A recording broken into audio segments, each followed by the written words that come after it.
Yeah. Aloha and blessings, everyone. Aloha and blessings. How y'all doing? How y'all doing? Welcome in to the Sunday Saloon. I'm Beastman from Ocean Man Productions. And as you have seen in the intro and not on the panel, was Lady and No Name. So apparently, No Name didn't take too kindly to me chilling on Lady's boobies to boost morale. So there was a little tiff, and that's why they're not here. Okay. Nah. It's always the beast's fault, always, even if it's. Hey, listen, I was there chilling in the boobies, trying to boost morale, and he's like, "Get off my kid, bruh." And I'm like, "Make me big, man." It was the whole thing. Okay. Nah, man. The Hey, picture you did? all the love and blessings to Lady and No Name, man. Hopefully they can make it on. If they don't make it on, and y'all pray, man, pray for them, and all love to them. Real talk. Let's get through these intros, Mr. Spider. What's up? We had a couple of releases this past week that we're going to go over and try to decipher and see where it goes from there. Yeah. Miss Macarah, how you doing, sis? Doing pretty good today. All right. Rohlin the Wretched, how you doing, my brother? Good. Not anything happened this week. Yeah, I got to see you survive this week, man. Kind of boring, nothing much to do, huh? Nope, nothing to talk about. Don't know what we're going to talk about. All right, Miss Donna Doc, how you doing, sis? Oh, I'm doing fine. As we can see, I just crawled out of bed since I'm night shift, so I'm pushing my coffee fund. That would help. Buy me a couple of tall coffees, and we'll get through this week of nothing that we had, and we'll go from there. And what about snacks for Tate? Does Tate have snacks? I sort of got it first. I thought you said snatch. Snacks. Do both taste the pineapple. Okay. The coffee hasn't bit We yet. are 4 minutes That into the escalated stream. quickly. Listen, backstory. She texts us and like, "Hey guys, let's try to stay on the rails today. Let's try to stay on the topics. We got a lot of big stuff to talk about. Let's not fucking squirrel." So I send to the group chat the very first chance someone gets to squirrel, and it's a little fucking squirrel spinning around on the fucking bird feeder, right? And look what she does. First chance, she's gone. All right. Well, if you're going to lead the troops correctly. There you go. This is what happens if you don't get your squirrels trained by Tim Burton. Exactly. Mr. Livid Pigeon, how you doing, you cookie bird? I'm recovering from a hangover from watching England finally get through last night. To hopefully we've got DR Congo coming up, so we hopefully should win that, and then hopefully my bet with Jay will come true and we'll beat America 5-0. I know. But that's what I'm hoping will happen because I've got a bit going on with Jay about that. And there's some other things that have happened, you know, a few films that have turned up. All right. We running this chat, Xwitter? Yeah. Pie Wacket, hello. John Ambler, hello. Hey, Pywacket. Not John. Not hello to John. John doesn't get a hello. Kick him from chat. Hey, Mego. Whoever else shows up, we'll give you a shout out and a holler. Yep. Do you believe we John is also getting have banned from Mego chat. in If we have to figure it out. If Donna's getting banned from chat, I can go back to bed because I'm off tonight. John, you're stuck with us. You're on the panel. John is getting I banned heard from Donna. chat. Shh. Yeah, I heard Donna. that's wishful thinking.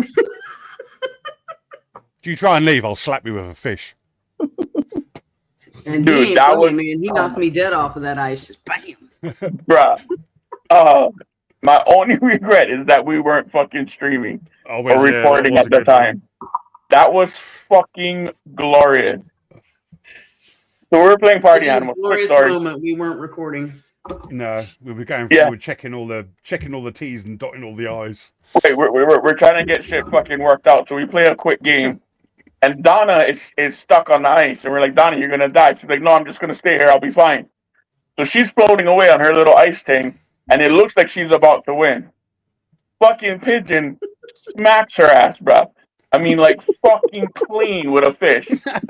Right off the ice. I've never played the game Yeah. before. I'd played the intros and the tutorial and stuff. I'd never played it online with anyone before, so I didn't know what I was doing. I was getting battered left, right, and centre. I don't mind admitting I was cannon fodder, but then I worked out how to throw things at people when you were dead, and that was the end of it. Oh, just fucking clean hit, bro. And that's why Clean, we're going to knocked be her playing ass it out again. cold. It was a headshot. Bam. Lights out, night. It's good because you were just like on my screen. You were just going out of screen. I was like, sod it, last row. One more reason to hate Pigeon. There you go. You don't need reasons. You can just hate me anyway. It's fine. Did I forget to tell you that you were banned from the stream? That's why you got the wrong link? Oh, that'd be why, yeah. Yeah, that's why. I'm banned from life, so it's fine. Yeah, we got to figure out how to stream that shit, bro. Because we got to get all of us on there. Yeah, That's like what RV there is coming out on Xbox as well. I think it's There you coming go. out on PlayStation. Hey, Roland, I heard that'll that be you threw yourself on the sword for us again and you watched Supergirl. Yeah.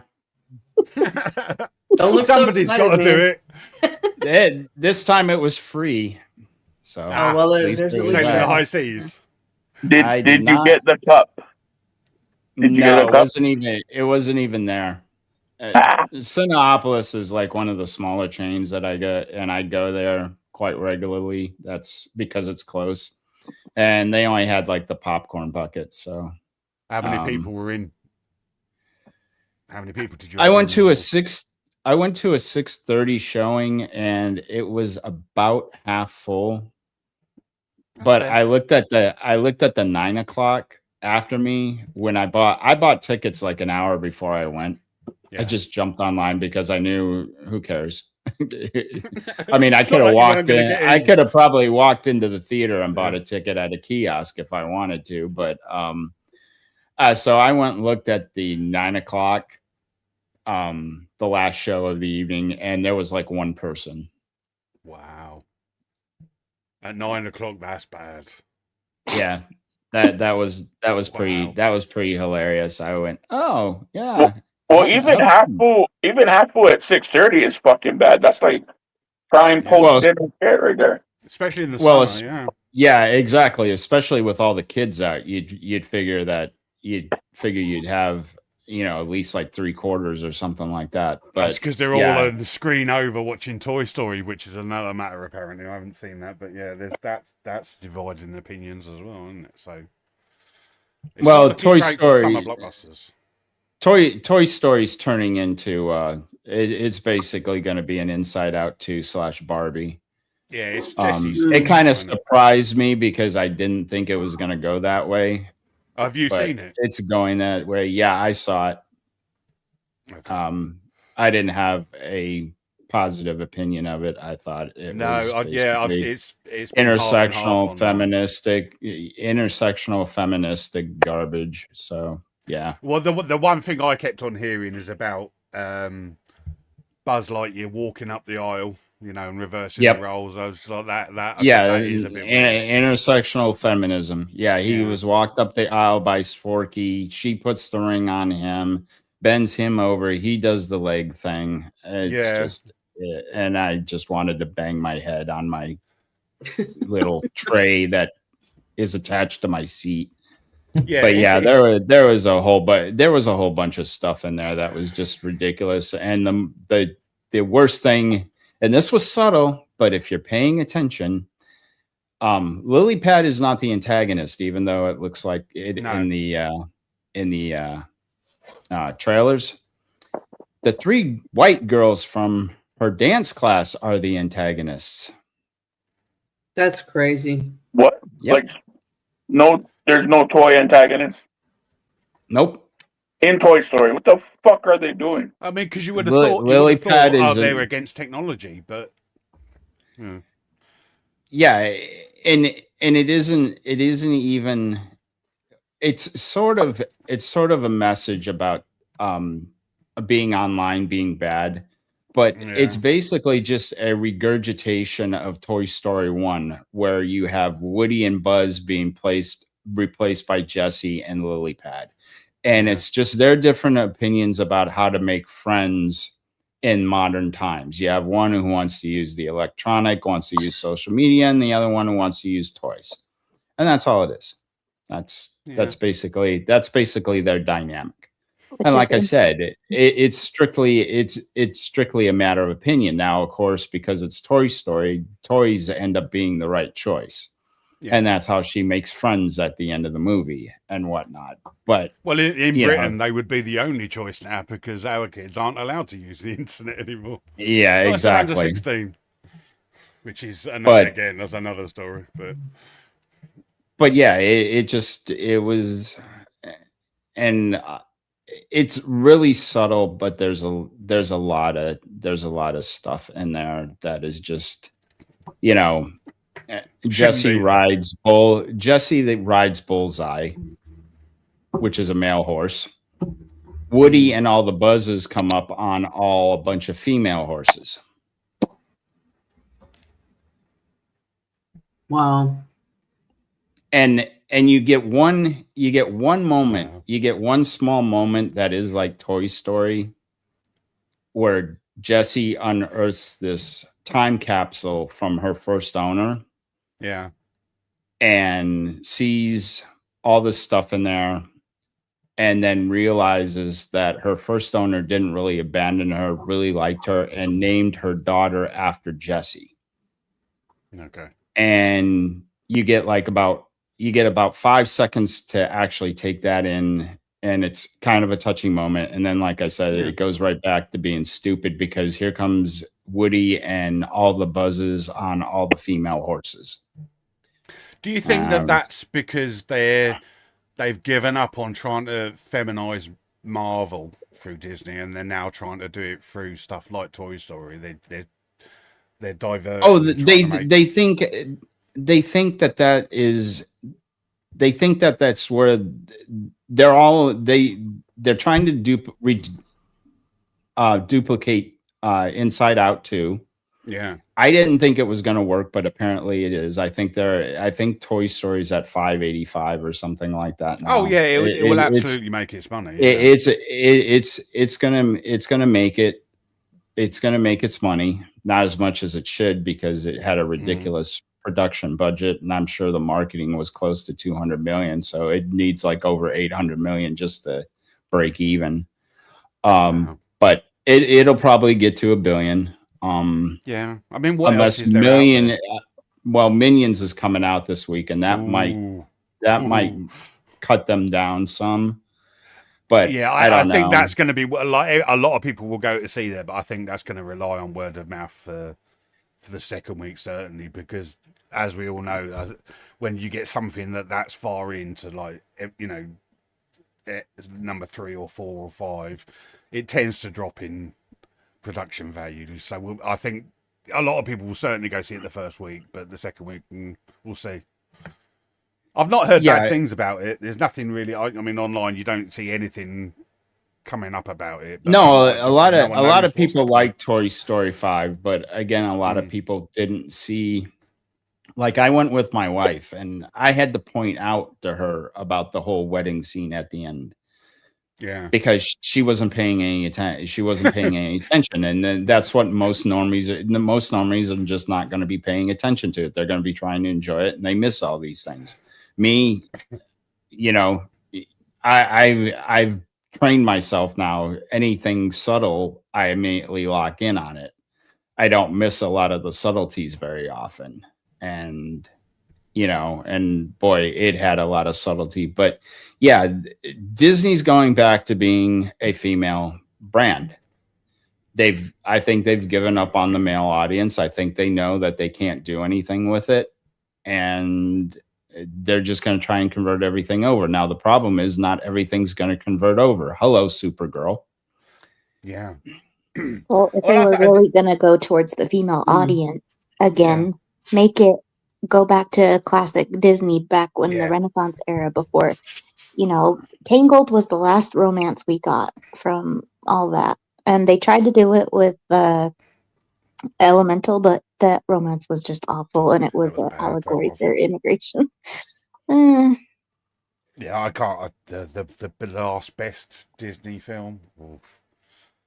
I mean, for me, Lion King maybe. Like anything after that has been, But it always was a girl. Like it was a girl. Like the cartoon side. It always not Pixar as such, but the Disney classics were mainly. You had some good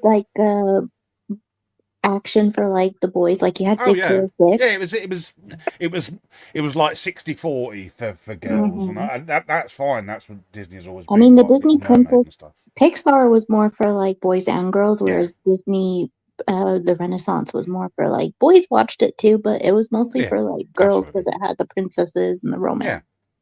Yeah, and that was fine. It worked. It was it was going on storylines and fairy tales that were the princess wants to find true love and stuff like that. But you're not allowed to do that anymore. Now what'll be real interesting. Now what'll be real interesting is they're working on Coco 2. Now, Coco is a very popular. It's probably one of the more popular original ones they've had recently. Yeah, it wasn't. Now, what is Disney going to do with that? Are they going to sex swap and do a story this time with a girl and try and make that work? Coco's the one with Mexico Day of the de Muertos, yes. Yeah. So if they make it, they're going to have trouble with having a trans skeleton, aren't they?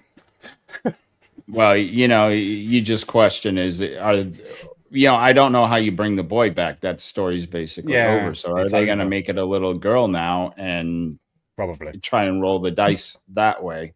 Because that's what they're doing. Yeah, they basically get it right. Everything at this point they're converting over back to doing girls because that's what they want, and that's basically what they know how to do, except they have brands that it just isn't going to work with. Marvel, Star Wars, and I don't know what they're going to do with them after what is currently on slate, because there's nothing Star Wars after Starfighter next year. They do not have a script. They've talked about doing certain things, but nothing. And especially with Lucasfilm, until you actually see something go into production, it doesn't exist. Did they ever really have a plan? No, they didn't. They didn't. To be honest, from the stupid movie trilogy that they did a couple of years ago, it was really just beggars and hangers-on. That was it.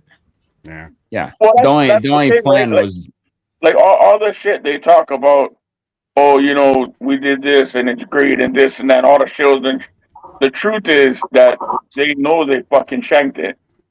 they know they fucked up because of the diminishing returns after their stupid fucking sequel bullshit. And so they're fucking scrambling to get anything to hit. And with fucking Mando and the green fucker didn't hit like they wanted it to, I think they're starting to fucking realize, like, oh shit. The best thing they can do is fucking kill it and let it stay dead for a while. And then maybe bring it back in 10, 15 years. They won't, but that's about the best they could do.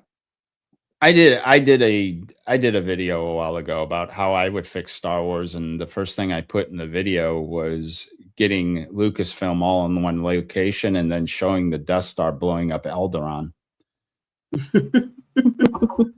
And that's what I would do. I would fire the Lucasfilm in total, because you were either part of the problem, or you were complacent in being part of the problem. And either way, I don't want you there. And that goes from Filoni on down.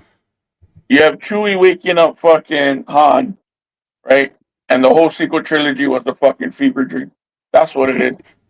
You start do it Dallas style. Yeah, like you have him fucking waking up, and all of that bullshit, all the fucking power of one, power of many, the fucking motherfuckers bodying lightsabers, all that shit, fever dream.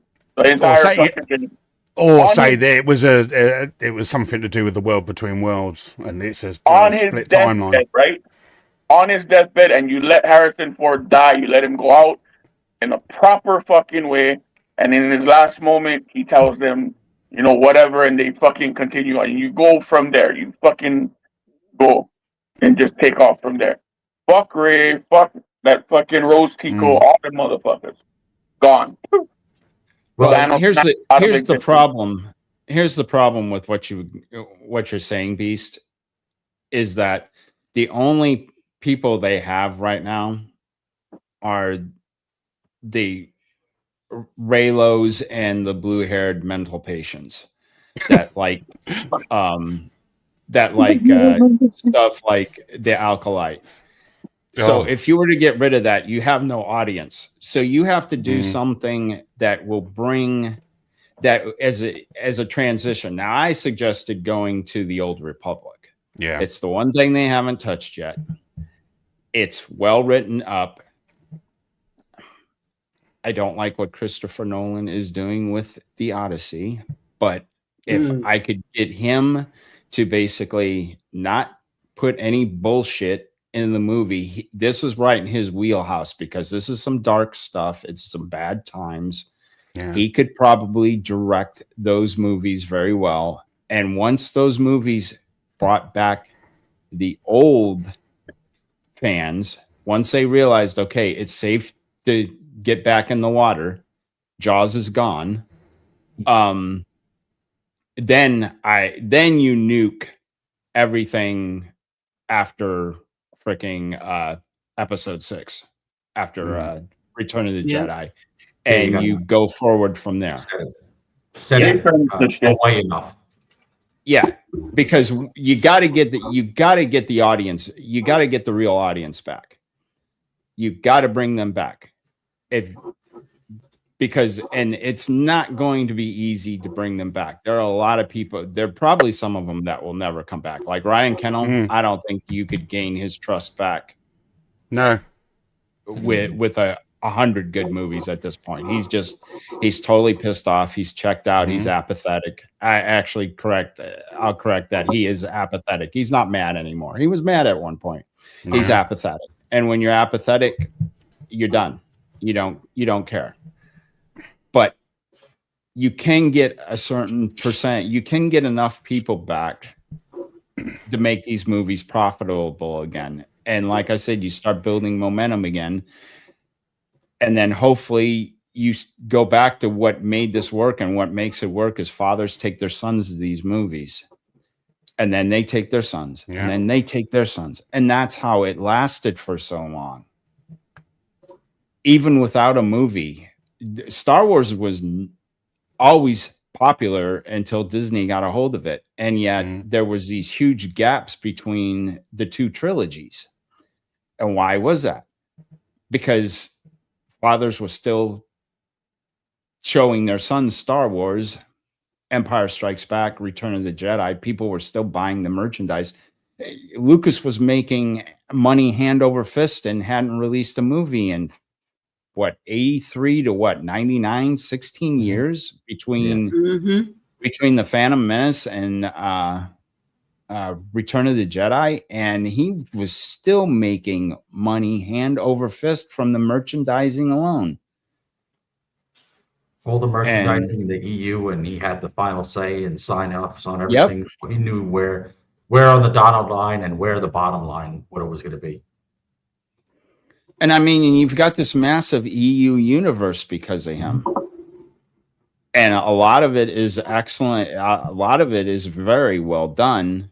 And of course, Disney gets their hands on it and they nitpick the shitty shit. And that's where they decide to go. Like I said, I'm completely convinced Kathleen Kennedy just hated everything about it and she wanted to burn it to the ground. You can't convince me differently at this point because she did it and she had to know what she was doing. You can't be that stupid. I just refuse to believe there's anyone on this planet that is that stupid. Regardless if the best thing she ever did at Lucasfilm was get the coffee. Well, speaking of burning things to the ground and killing of momentum and crashing and burning, and I guess we can keep on going, but I'm gonna stop there. Supergirl came out. What does that mean for a momentum killer, a franchise killer? When an unexpected and ruthless adversary strikes too close to home, Kara Zor-El, aka Supergirl, reluctantly joins forces with an unlikely companion on an epic interstellar journey of vengeance and justice. Does that do it justice, Rohlin? I don't know what movie I saw, but no, that's not the description I would give. Not True Grit in space, then. Which is what they're touting it as. No, this was not. This was the only thing is that Kara and what the hell was John Wayne's character in True Grit? Rooster Cogburn. Yeah, that's it. That's it. Yeah. The only similarity is they were both drunks. Okay, the similarities in there. I would say even the remake was probably better than. Well, no, I don't know. and funny, talk about a little bit telling on yourself. Listen, I had some real problems with alcohol when I was in my 20s. I was an abuser, and then ironically, I became a substance abuse control officer for the United States Marine Corps. Oh, irony of ironies. So I know a little bit about abusing substances, and yeah, Millie needs to get herself into a program because what was going on screen was just a reflection of real life when it comes to that particular aspect. And especially how she acted on the red carpet and everything. Oh, yeah. Well, in the last couple ones, she was definitely bombed.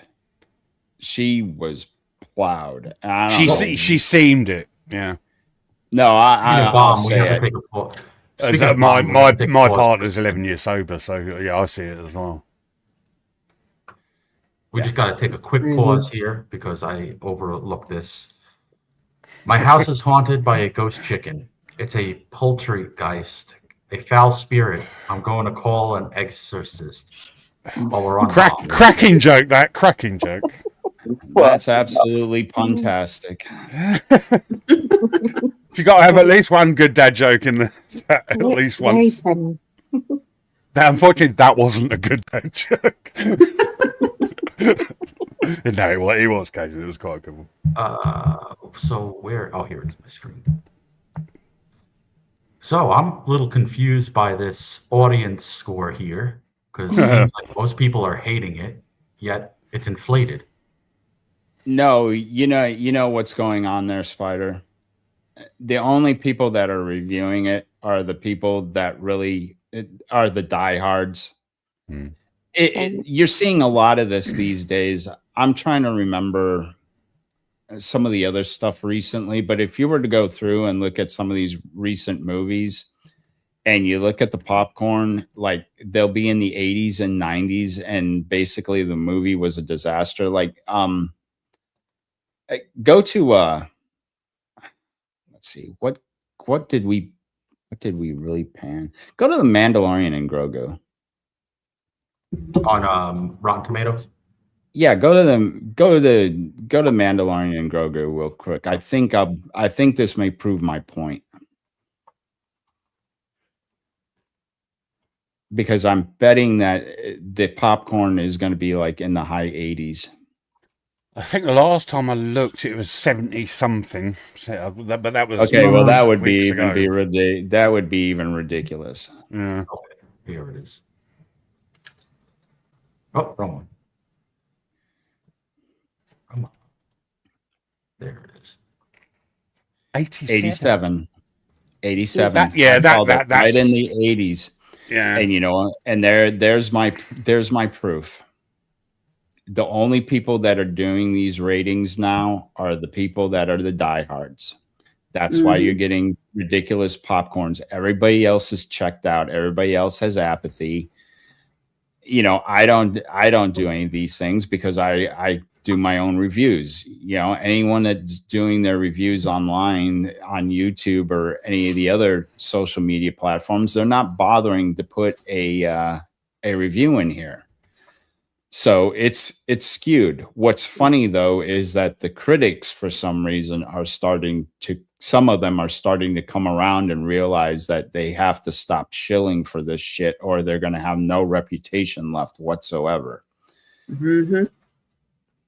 Because it's just getting so bad, and they can see the writing on the wall. I mean, you even look at go ahead. You were with me in Az's chat this morning, and just the pain on his face as he was describing the movie was just, I could feel my IQ dropping with each scene that he described from this movie. So I don't understand how they just keep putting out such crap. Well, this one starts by hiring someone to write a script that has no experience. And of course, I took a shot at her. You watch the full review, Spider? You watch my whole video? Yes. Then the shot I took at her. And she was one of the first ones I took a shot at when I wasn't asking questions. About half my review was, I'm not going to go through this and explain how bad this movie is. I'm just going to start asking a bunch of questions that didn't make any sense. And I swear they probably left half the answers on the editing floor. I guarantee you they cut shit out that would have probably explained some of what was going on here. But the movie, it is literally paint by numbers. If you've ever seen Dude, Where's My Car? When they go to the drive-through and then that's literally this movie. There is no transitions whatsoever. There's no transitions. You literally go. Yeah. There you go. There the one writing credit that was a short film, and then short-lived acting career.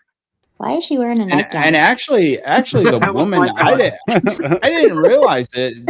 I didn't realize that the woman that I used for the cutscene I put in my video actually kind of looks like her. Wow, I didn't even realize that. That was accidental. Yeah, she obviously looks so thrilled to be there. Well, look, when she's wearing satin, and satin wrinkles, and there's a lot of wrinkles. Oh dear. Mm-hmm. Well, she was go on.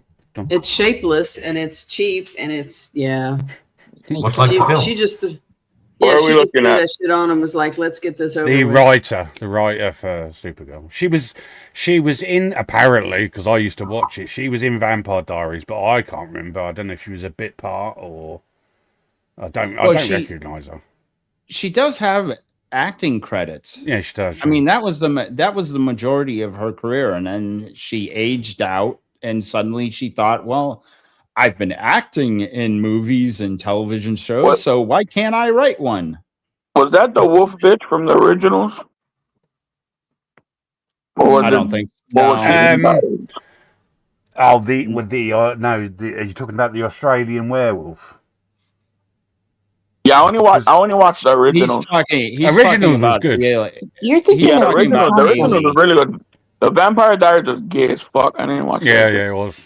All a bunch of moans. I watched it because my girlfriend was watching it at the time, so I just ended up watching it. But I like the original. I thought Klaus was The really originals good is character. pretty good. Yeah. I think you're thinking of Phoebe Tonkin, maybe. Yeah, maybe. maybe, yeah. Yeah, I always thought. Even the Popolo guy in that one, he was in good fucking part. What is his name? Marcellus or something. Yeah. He played Yeah, he played on good part in that too. yeah, he's been in Yeah. good movies lately. Yeah, I watched See, I Vampire always Diaries. thought Joseph Morgan would have made a good Doctor who played Klaus. Oh, Right. you know, now I or a can good see that or one. even a good Bond. Hmm he would I have can see definitely Doctor made a Who. good Doctor Who. Yeah, Yeah. he would have made a good Doctor. I don't know Go ahead, about Donna. Bond, though. I think What he's a were little you saying? old. I said I watched Vampire Diaries, and weirdly enough, I agree with Pigeon and Rohlin. He would have made a great Doctor Who. Yeah, Yeah. because he's got the he can be Joe. You see, like you could see him do it when he was being Klaus. He could be quite funny occasionally, but then he could switch like that into being really dark, and that's what the Doctor needed. Mhm. And I just thought he'd have been good. Either him or a guy called Chris Marshall, who was the second detective in, I can't remember the name of the show now, but he's a tall actor, British actor. He's really funny. I think he I would like have made a good that. Doctor. I like the guy that played Elijah in originals. He was pretty good actor. Yeah. Yeah, Oh, yeah, he again, was I think good. he's Australian as well, yeah. Mhm. Look at how happy James Gunn is. Yeah. He looks Not like that he didn't- he not looks that like he anyone's didn't looking at watch his James Gunn in life that really. picture. Is that Kylie Minogue? It just looks like Kylie Minogue, but no, it's not. Which one? The one on the one One next on the to left. them? Yeah, Oh, one that on the one? left, That's yeah. his wife. That's Oh, is his it? wife. Yeah, that's his wife. So I didn't recognise her because she's not being banged by John Cena. Yeah, that's probably why he's Or anyone grumpy else right for there. that matter. He didn't watch Yeah. her get killed by anybody. Oh yeah, I didn't. I watched the first episode of season 2, and it was no. Well, and he couldn't. I don't think she was in Supergirl, so he's probably grumpy. He couldn't figure out a way to get her insert her into that. Mm. At least have not to someone my insert. knowledge. Well, he likes inserting things into her. That's for sure. Yeah. Or see. Very strange relationship they've got. And again, she's not a bad actress. It's just that she's there for the wrong reasons. You know, like in the first season, she was actually pretty good. I thought she was an okay. She had her faults and stuff like that, and it kind of worked. Like apart from the last 2 episodes with that stupid giant butterfly, school, whatever you want to call it, but you know, it kind of worked the first season. It was all right, and just secondly, it just fell apart. Yeah. Now, what are we looking at here? How is this gonna pan out? That's Friday. I think if you go to the numbers, Spider, Wow. I think they're Wow. more up to date. If you go to the numbers, I think they might have. I'm sorry, where am I going? Tell you, it's called the numbers. It's another Oh. box office, and I think they're up to date. I think they've got the whole weekend measured out. Oh, the numbers, okay. I'll pull it. Yeah. Box Office Mojo tends to be a little bit behind. There we go. Yep, there we are. There it is. 38. Ooh. Look at the international. Oh, that's bad. Oh, Superman wasn't really any better. If you No, if no, you it wasn't, look no. at that, it was basically 1-to-1. They don't do well international. I mean, I expected Superman to, just because it is Superman, and British people do like superhero films. But I mean, China-wise, and I mean, because that's really where they wanted to break through, was places like China. Obviously, the more people that live in a country, the more people are going to go see that film. But you know, if that's only making that sort of money now, then China certainly aren't interested in it. So, has it even come out in China yet? I don't know where. I think this is pretty much a full distribution internationally. Yeah, as far as I know, it is. Yeah. So, I mean, worldwide, 68. That's so. If we're looking at 68 now, what's it going to hit next week? Maybe 100. even if it holds,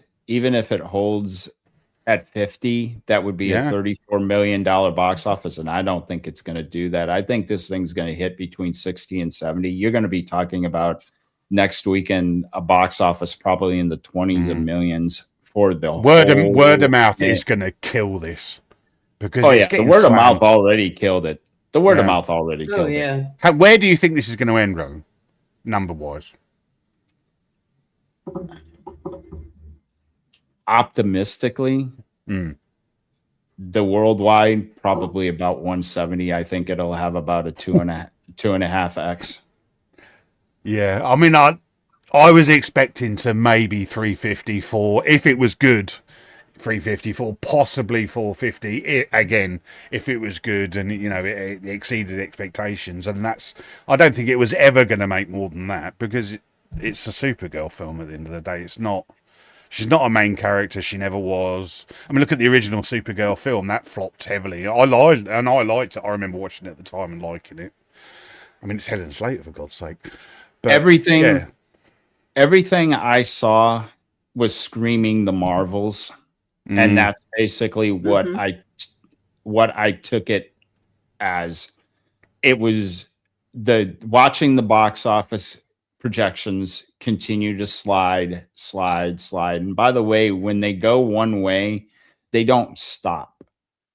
They keep going one way. You either flatline, basically Toy Story at some point, Toy Story 5, it basically flatlined, and it ended up right in the margins, because it flatlined. It stopped going up, it stopped going down. They basically had their number, and it hit the range. This was going down, and they had it. I think the last numbers I was looking at was about 40 to 45 domestically. And I said, well, it's going to be below that, because it's going to go down. And sure enough, here we are at 38. I didn't really know the international, but I figured it wouldn't be more than 1 to 1. So I was thinking, that's why I said it won't. And I believe I put it on X a couple of times. I said 40, 80 will not hit that. It will not hit 40 domestic. It will not hit 80 international. Isn't this is doing less numbers than He-Man, isn't it? No. Like in its first week. What was He-Man in its first week? I think He-Man was like 38 million? 27. No, it was like 27, I think. Or was it less than domestic? That? Yeah, it was a disaster. Yeah, it was a horrible bomb. Yeah. And again, a lot of people did like that. I mean, it's not my sort of film, but a lot of people did like that, and it just because of word of mouth. I thought it was fun. Yeah, word of mouth was good for it, but it, like Rohlin was saying, once it starts going down, it doesn't matter how good a film is by word of mouth. If it's already losing money, it might gain 20 million or something because of word of mouth. But He-Man's probably one of those that'll become a cult movie. It will bomb at the box office, but it'll be around. It'll probably do well on streaming. Yeah. Which is, you can guarantee people are going to start coping with this. It'll be, it's not really, you really need to see it in 16:9 on your TV, and, that's where it's really going to make its money, when it goes onto streaming. And it's like, no, this film was made for the cinema.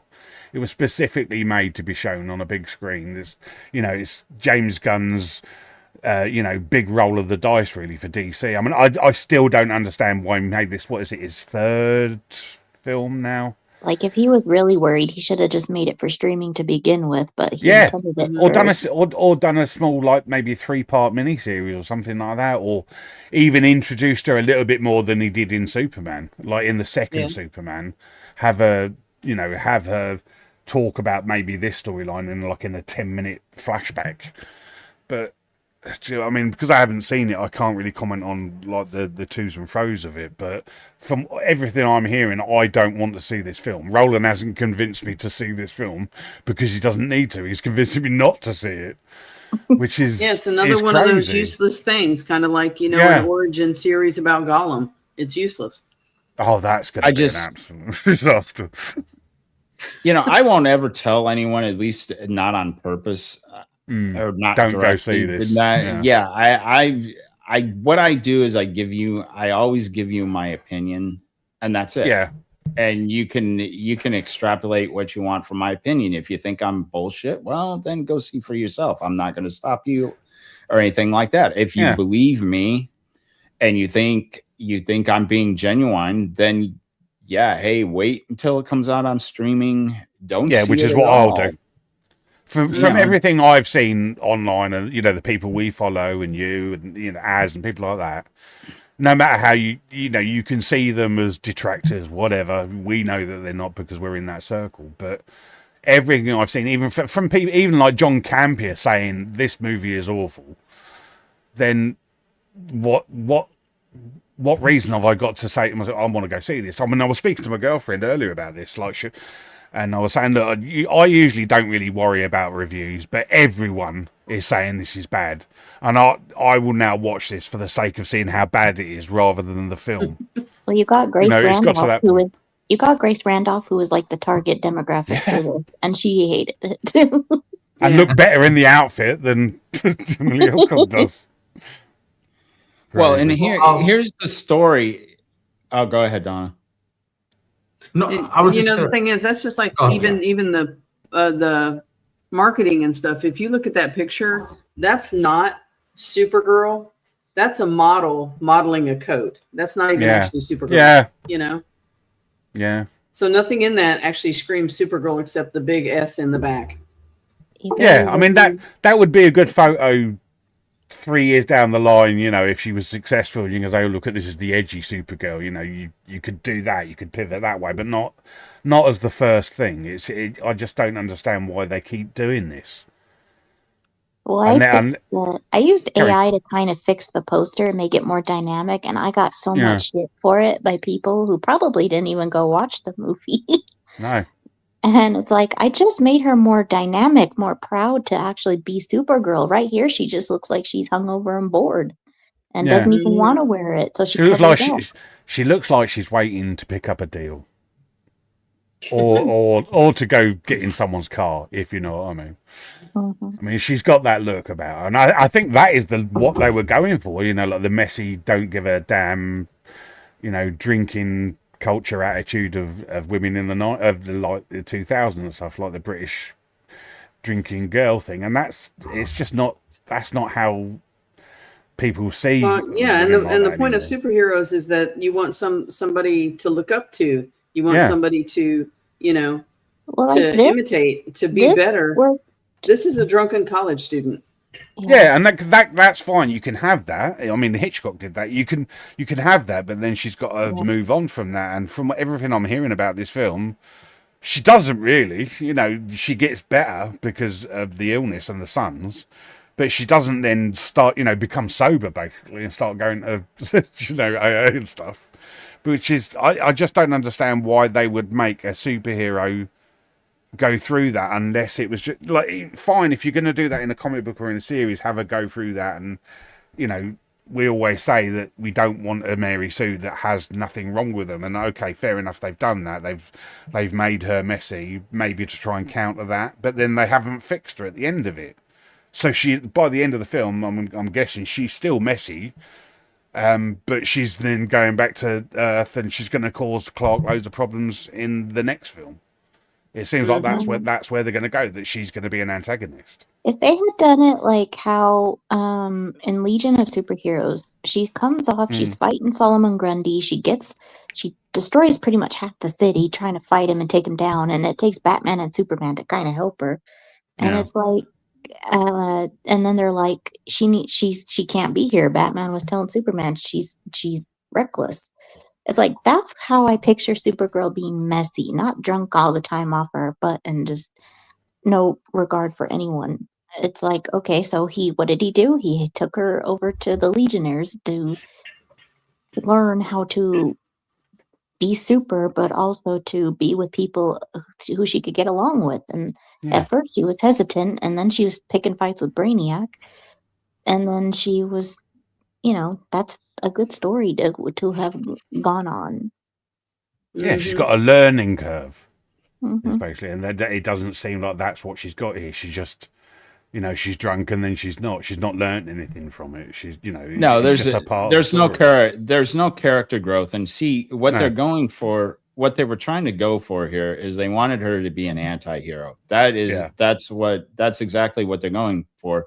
Except here's the problem: they don't know how to write heroes, and if you don't know how to write a hero, you don't know how to write an anti-hero. You also don't know how to write villains, because Crumb is just a horrible villain, and he's not even really a villain. He's just an asshole. Mhm. All right, and there is a difference. He's an asshole. I mean, it kind of looked like they copied Mad Max a little bit with the villains. Well, I thought he was Timo. What's the guy from the one Pinhead? I thought he was. Timo he's kind of cross between that and Star Destroyer from Guardians. Yeah, which is, I mean, like James Gunn, they can say that he had no hand in this, but I don't believe that whatsoever. Oh, his sausagey little fingers are all over this movie. Don't even try and convince me otherwise. This is completely his doing. The director and the writer and everyone else all were doing his bidding. Maybe they put the pen to it and they were behind the camera, but this was all marching orders from him. Well, it's like he cherry picks things that he likes and then puts them in a movie. So it they had the whole bride things, or they would take the girls and everything. So that reminded me of Mad Max a little bit. Yeah. So let me ask: I'm hearing mixed things about it. Millie Alcock, I'm hearing, well, she wasn't bad, but it was a bad story that she was given what she had to work with, or no, she was bad in general. It was part of the problem of the whole thing. So which was it, or is it a mix? There's a reason why I didn't mention her in my review, because I have absolutely no way to judge anything on her, because the movie was so badly written and the character is so badly written that I can't make a judgment on her. I'm not just going to give her a pass and say, well, she did the best with what she had, because people have been given rotten scripts before and they've really made it work. There are actors out there that have done that before. So she just doesn't get a slide from me on that one. So I basically leave it. I leave her in kind of limbo, because I'm not gonna judge it either way. What I do think it should have been is, I think they shouldn't have left her. They shouldn't have uglified her, which is something that they do. Don't get me wrong, she's not drop dead gorgeous or anything like that. But if you saw her on the one red carpet when she had the nice dress on and makeup and everything like that, she's a nice looking girl. So why didn't we get a nice looking girl for the movie? That's, if I had one bad critique of her, that I wanted that girl that was on that red carpet in that dress in the uniform. What I didn't want is freaking female version of Star-Lord in a bulky coat. Yeah. I mean, I almost including the headphones. I almost made the joke in my interview when she finally puts on the suit and she's out in the yellow sun and she's recovering from the green sun, and we won't even get everybody's trying to figure that whole part. And I said it at the end of my review. There were a lot of things in this movie that needed explaining. I know we say that Hollywood explains too much a lot of times, and there's exposition and then there's explanation. But this Too time different. they needed to explain more than what was going on. But anyway, when she gets out there, all of a sudden she has breasts. And I was just like, ladies, you need to go out there and put your breasts in the sun and they will grow. No, the whole movie, when she's wearing that heavy jacket, I thought she was flat as a board. All of a sudden, I mean, she doesn't have like these huge things, but she actually had breasts at that point. I was like, oh, she does have That breasts. explains what happened to me. This yellow sun. No wonder I have a D cup. I spent too much time in the sun as a child. Well, There you go. the lines, the seams on her suit, they really don't do her body shape justice because they cut her funky. Yeah, and remember though, they did that with the Superman too. His suit was all baggy and wrinkled, and I think it was Gary Same that was thing. saying that they basically put the jacket on her so that people couldn't stare at her ass. It might have been Disparu actually, but I can see that they desexualized her basically to the point up until the point where she's in the uniform, the outfit, and then they go, oh, she's quite hot actually, and no, you want your characters to be not necessarily good looking, but at least someone you want to look at, you know, and like if you're taking away all the sexuality, that you're not going to care. Oh, yes. I've got the chat going a little bit. Well, that's why everybody does the AI. That's why everybody does like the AI Sydney Sweeney and everything. Yeah. Because, you know, she's nice to look at, and they know fans like to look at that stuff, and they hate it.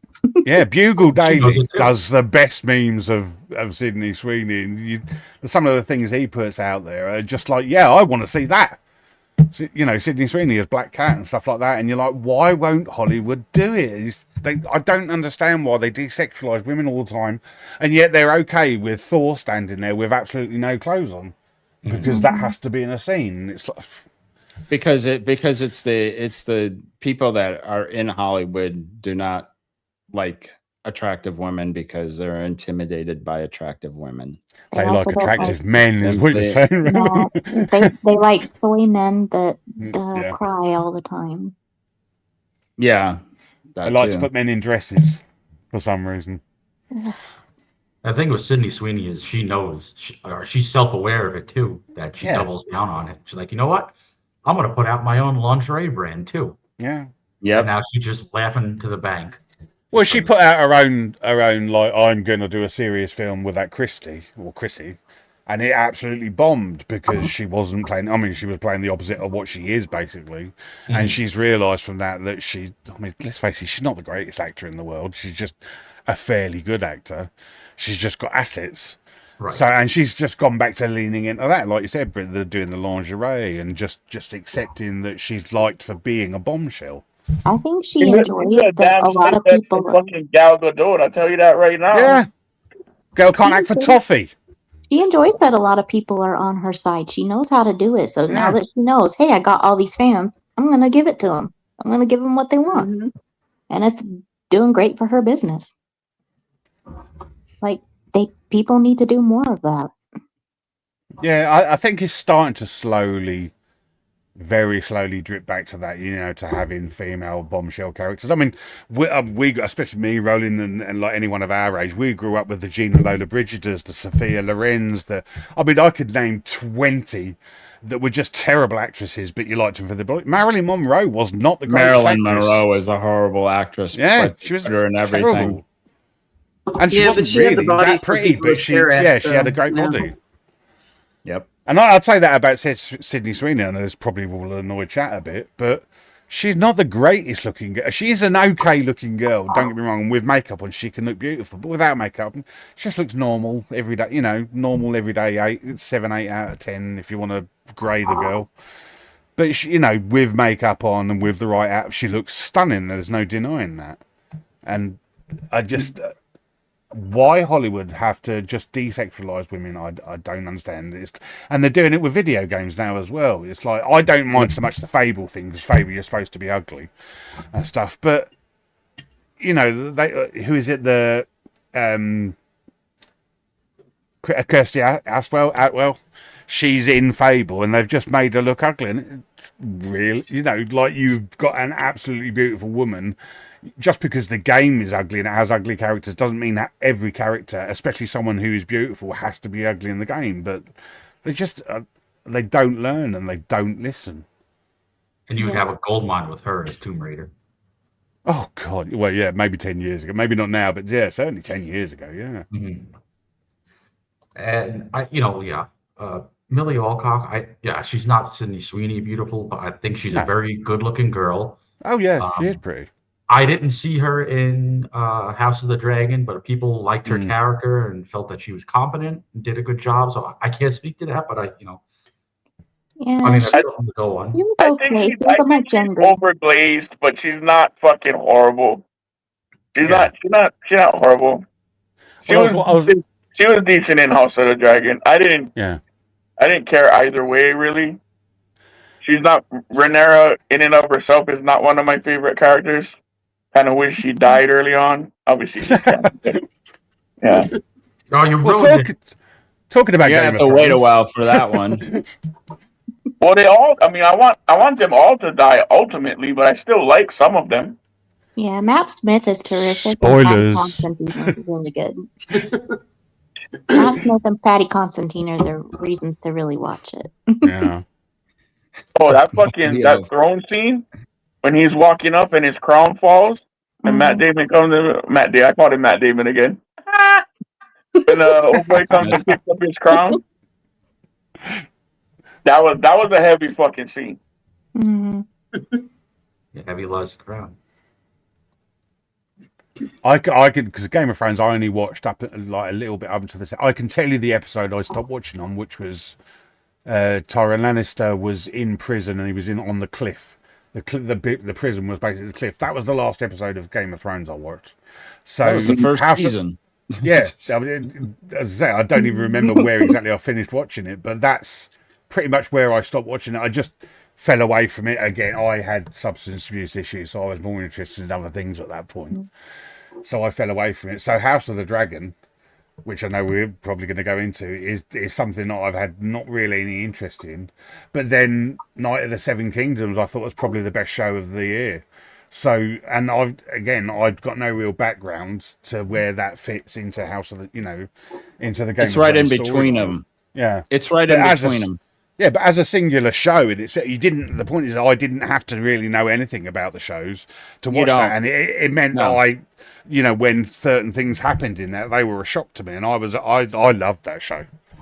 So yeah, and it's kind of a credit to the show, like Pigeon was saying, that someone who has no investment can watch the show and enjoy it, and those who do know, who notice little things like the Targaryens showing up at a backwater fucking tournament is a big fucking deal and stuff. Yeah. Like the people who know what's what, they can get an extra level out of it too. You know what I mean? That's to me that's a sign of a well-written fucking show. Yeah, I knew some little background to it and stuff like that because I am reading the books now and stuff. So 100% honestly, I was one of them. I was on that copium, bro.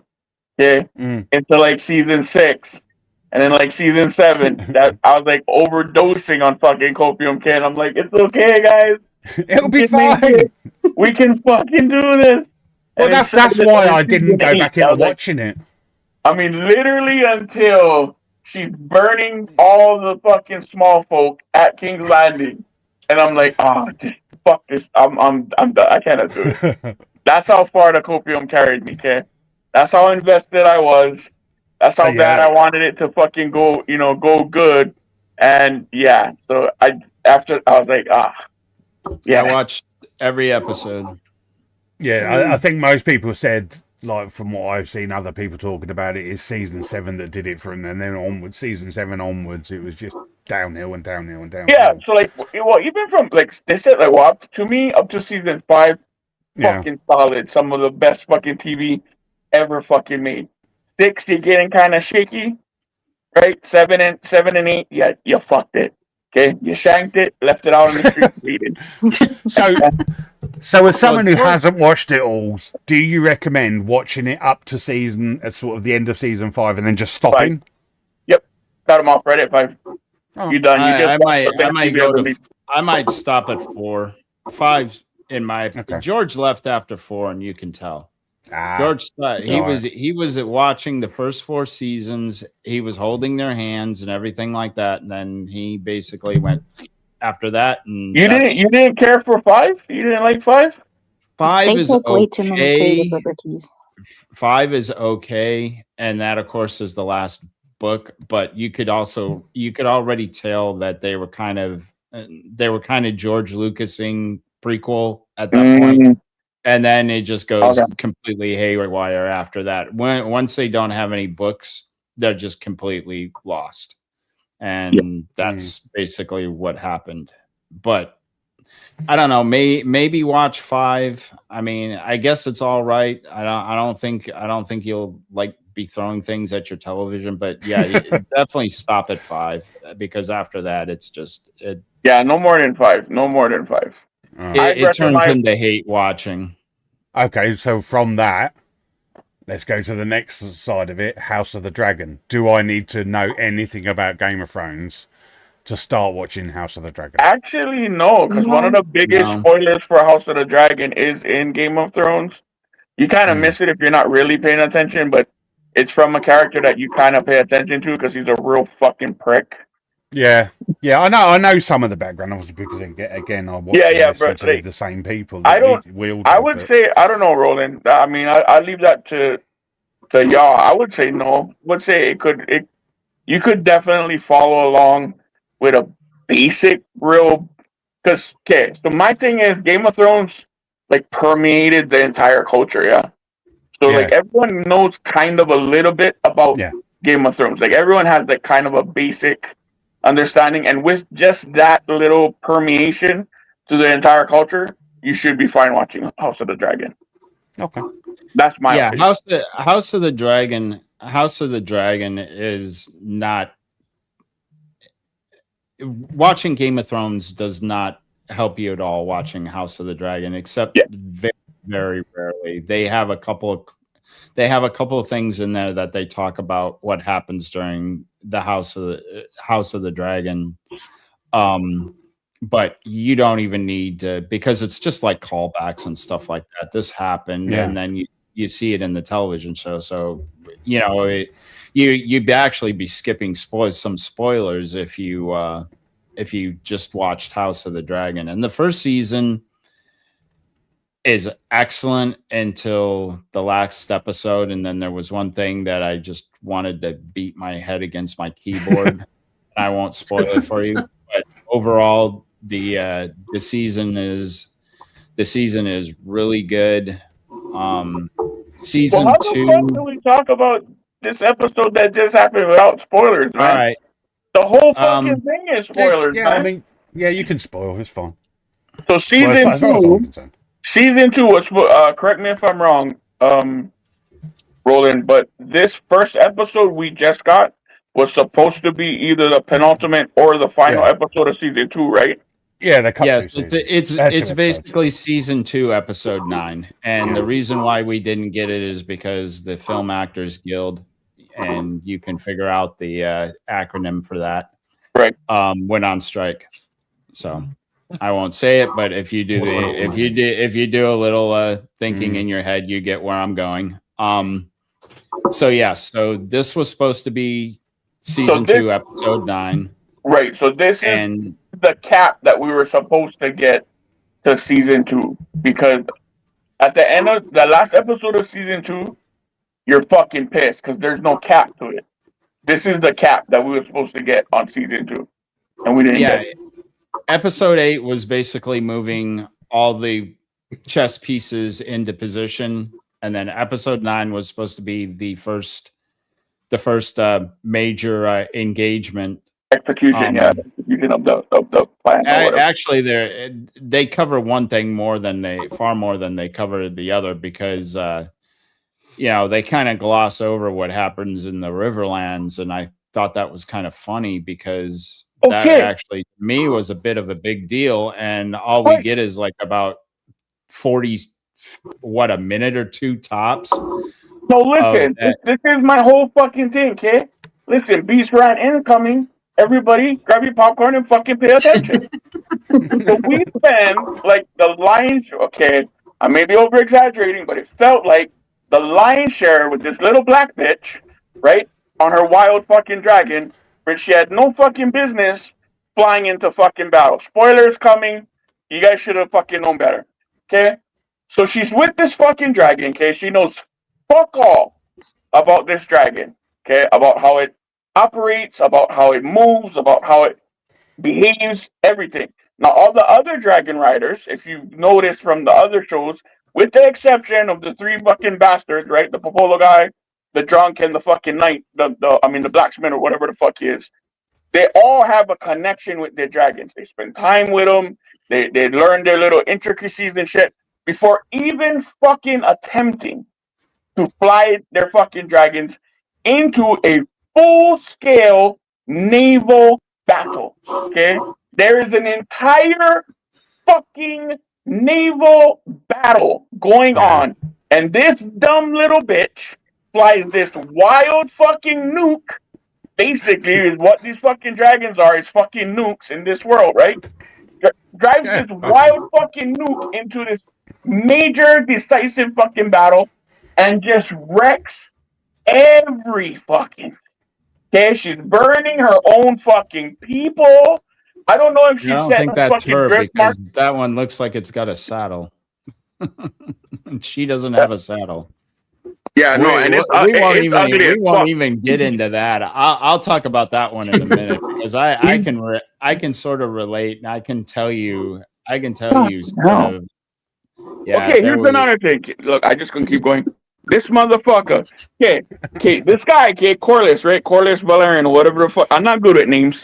Fucking correct me, one chat. of the right. swaps, It's Right? Lord So Corliss Valerian, he is a Navy fucking general.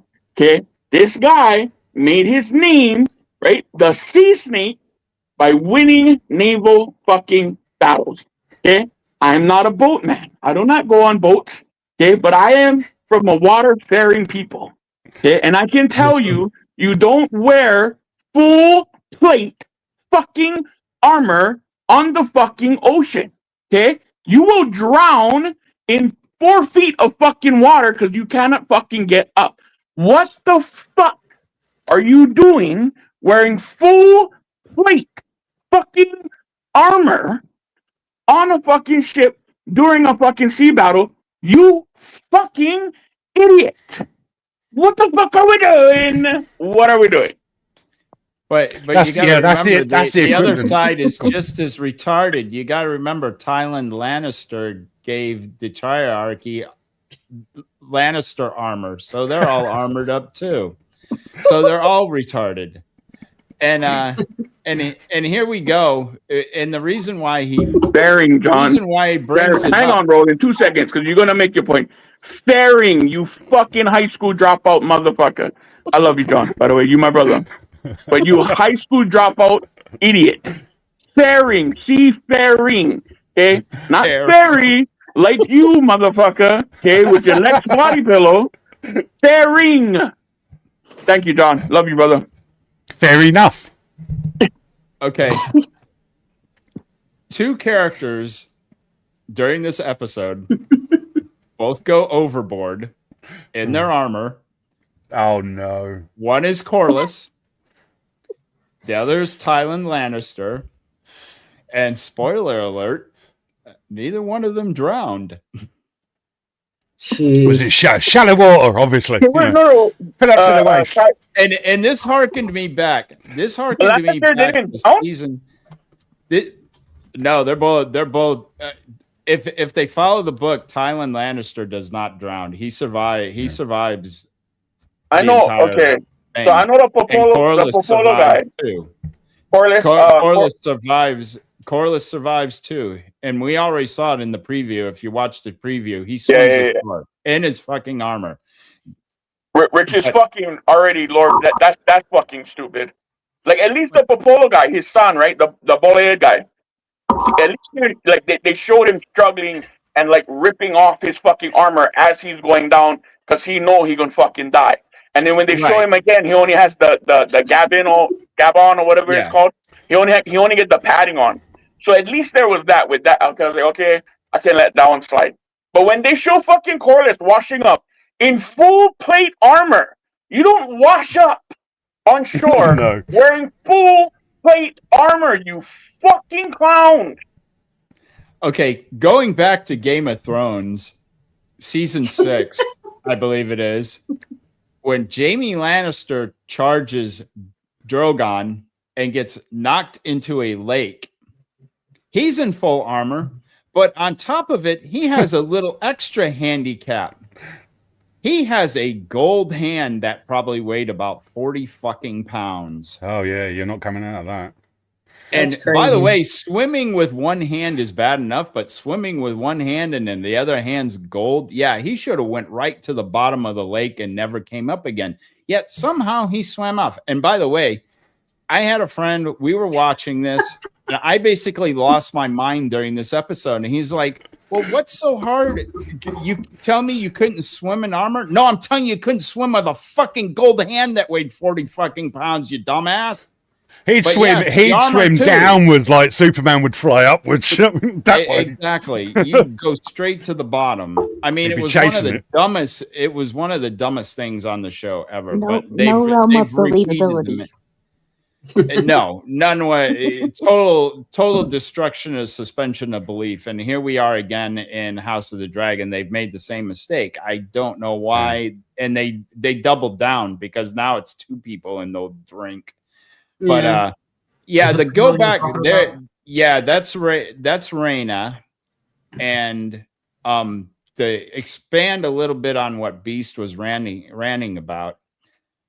Okay, it's a feral dragon. It's called Sheep Stealer. In the book, she doesn't do this. This Sheep Stealer is claimed by another one of the bastards. But for the purpose of this, she basically claims Sheep Stealer, or maybe the other way around. Anyway, so they're in the Vale. Sheep Stealer grabs her a sheep and then barbecues it for her. And anybody who's done barbecuing before, like I cook at 500 degrees, all my meats. And it takes a few minutes after you take it off the grill to be able to touch anything without burning your hand. This was tens of thousands of degrees, and about 30 seconds later, she runs over and starts eating the sheep. Yeah, that's a great way to burn your mouth, your hand, and stomach and everything else. Anyways, so she eventually gets to ride Sheep Stealer without a saddle, which I have ridden horses before bareback. No bridle, no nothing. Grab the mane. I'm a pretty good horseman, and I can do that to a certain extent. However, doing a dragon the same way is a totally different game, because the worst that's going to happen to me is I'm going to fall a couple feet off the horse. Mm-hmm. She is flying hundreds of feet, if not thousands of feet in the air. If she falls off, which she should have, she's dead. So it's totally ridiculous. It's something that didn't happen in the book, and I think I know the reason why. Because George is a little bit better about reality checks than the showrunners are, obviously. And the whole time I'm telling my wife, from the moment that she touches the dragon and gets on it, I'm like, this is not how this works. No, not at all. This is not going to work. I think even in my video, I took the clip from when I end up telling everyone that she shows up at the Battle of the Gullet. I think I took that clip from Deadpool where he gets Mr. Smith and he goes, "This isn't going to end well for me." And Deadpool's like, "This isn't going to end well for you." I took that clip and I put it in there because there was no way this was going to end well. And sure enough, Sheep Stealer just like starts barbecuing all the ships. And Rhaena is like, at one point, Jace and Bela are flying their dragons. They went to help. They actually locked Rhaenyra in her room Rhaenyra. Best part of the fucking episode, by the way. That dumb bitch gets locked up in her fucking room. Yeah, she gets locked in her own room because she was going to fly off by herself. And Jace basically said, "Nope, you're the queen. You're not going." So she had, I think, the commander of her Night's Watch or whatever lock her in the room and not let her out. By the way, that guy I expect to get executed tonight, especially after everything that happened. So, oh yeah, he did. Anyways, so they're out flying and they see another dragon and they can't see it's Reyna right away. So they think it's a dragon for the Greens supporting the Triarchy. So they start attacking. And eventually they all realize that, okay, we're all on the same side here. And then Reyna is trying to tell this feral dragon who doesn't know anyone to follow Moon Dancer, which is Bela's dragon. And I'm like, I'm pretending I'm the dragon. I'm going, who the fuck are you talking about? What is Moon Dancer? Right. Because it's retarded. Why would you say that? Don't tell. If anything, just tell it Dracarys when you want it to hit one of the enemy ships, okay? And then tell it not, except like I said, Sheep Stealer was on its own program. That whole episode. It was on its own program because it's a feral dragon. And like I said, I basically said everybody was retarded. All three of those people. So size-wise, Sheep Stealer was bigger than both Moon Dancer and whatever the fuck that idiot's dragon was. He's a chunky boy. Sheep Stealer. He's about what? What do you think? He's about... Varix was Jace's. I think Varix is Jace's dragon. Varix. Yeah, because he was bigger than both of them. Well, yeah, because he'd been in the Vale for a long time, and obviously nobody in the Vale is gonna be able to claim a dragon. So he was bigger, but the Triarchy basically, when the dragons show up, they were prepared. They have these things I think they call them grapnels or something like that. Basically, it's a ballista that shoots a harpoon, and then there's a thick rope, and then this huge anchor at the end. Yeah. So the idea is you hit a dragon, the harpoon sticks in it, and then the huge heavy anchor drags the dragon down into the ocean and drowns it. And if you're a retarded rider, you drown with it because you don't release yourself out of your saddle. This motherfucker, okay, listen. This motherfucker's dragon is drowning, okay? The tips of its fucking wings and its nostrils is out of the fucking water, and this dumb motherfucker is like, fly. Motherfucker, he drowning. This nigga dead, okay? He dead. He done. His inside is all full of ocean water right now. This is the second time. The first time, and here's the whole thing. Moon Dancer comes and snaps the rope.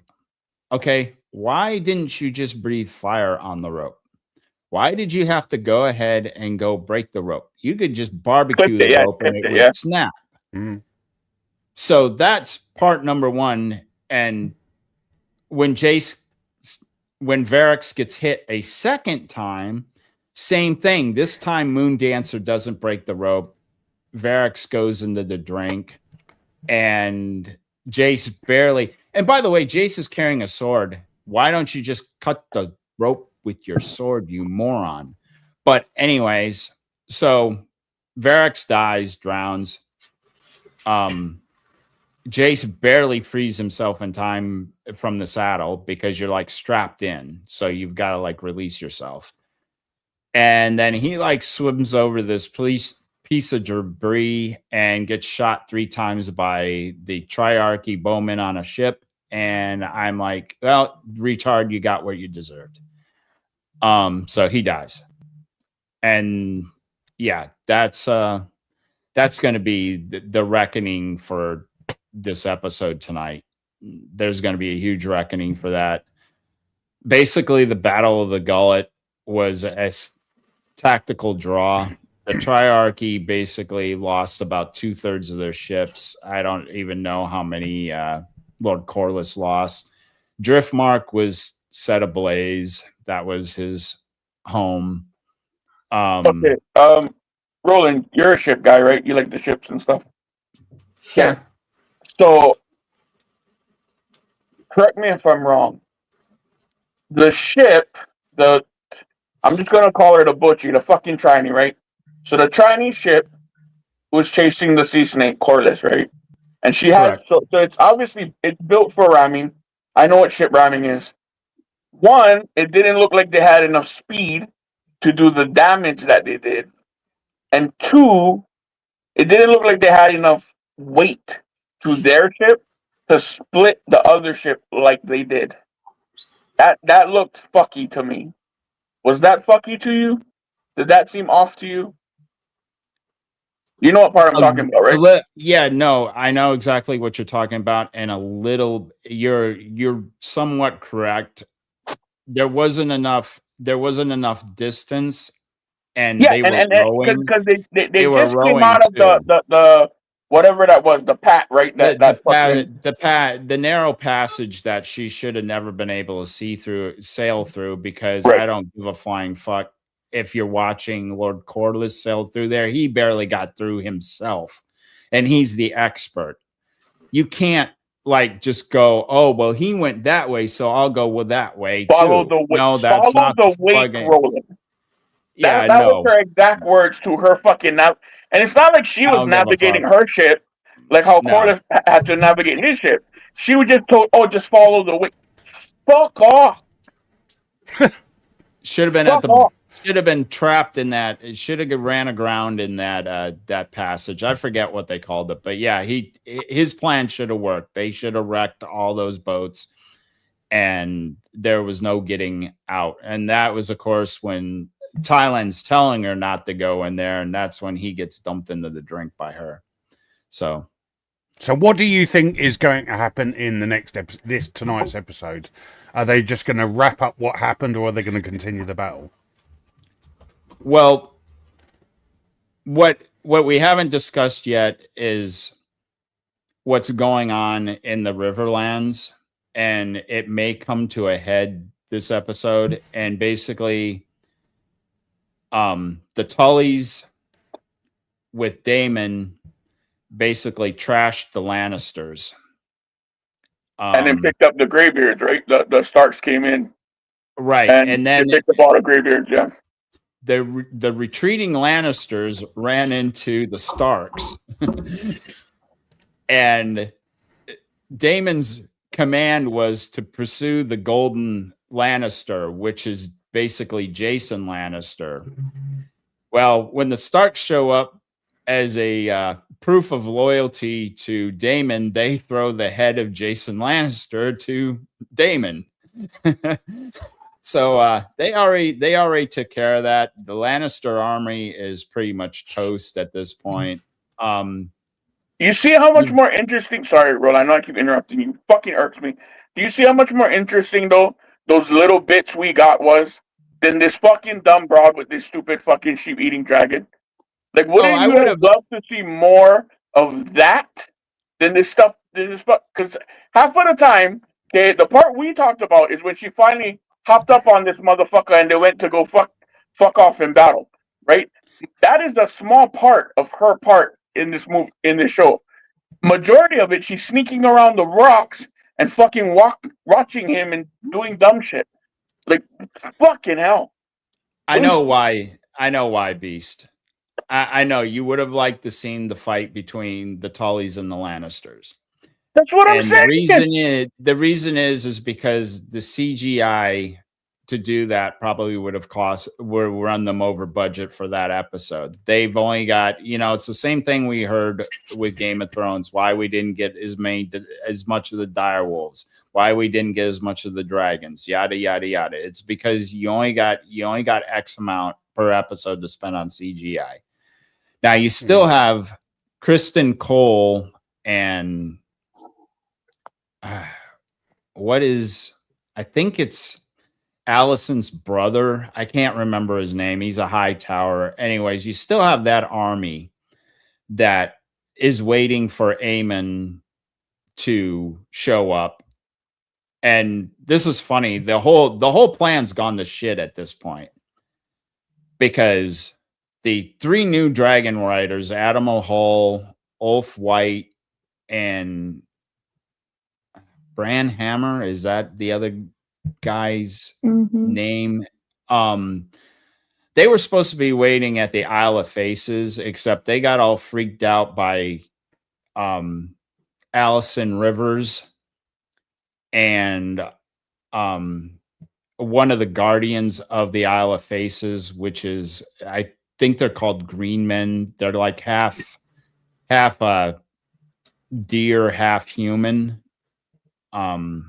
So they got all freaked out and they left. They were supposed to ambush Aemon when he showed up, because Allison's supposed to be convincing Aemon to go to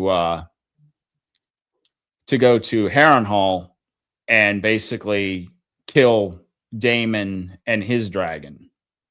Except Daemon's not there anymore. Like I said, those 3 dragon riders get all scared. Aemon needed convincing and to swap spit with his mom to fly off, because he's now the king of the 7 kingdoms, because yeah, Aegon kisses has his own fucking mom. Sick fucking bastard. Yeah, I had a little fun with that too. I said the Targaryens are from Alabama, and then I said shout out to D-Day Cobra. I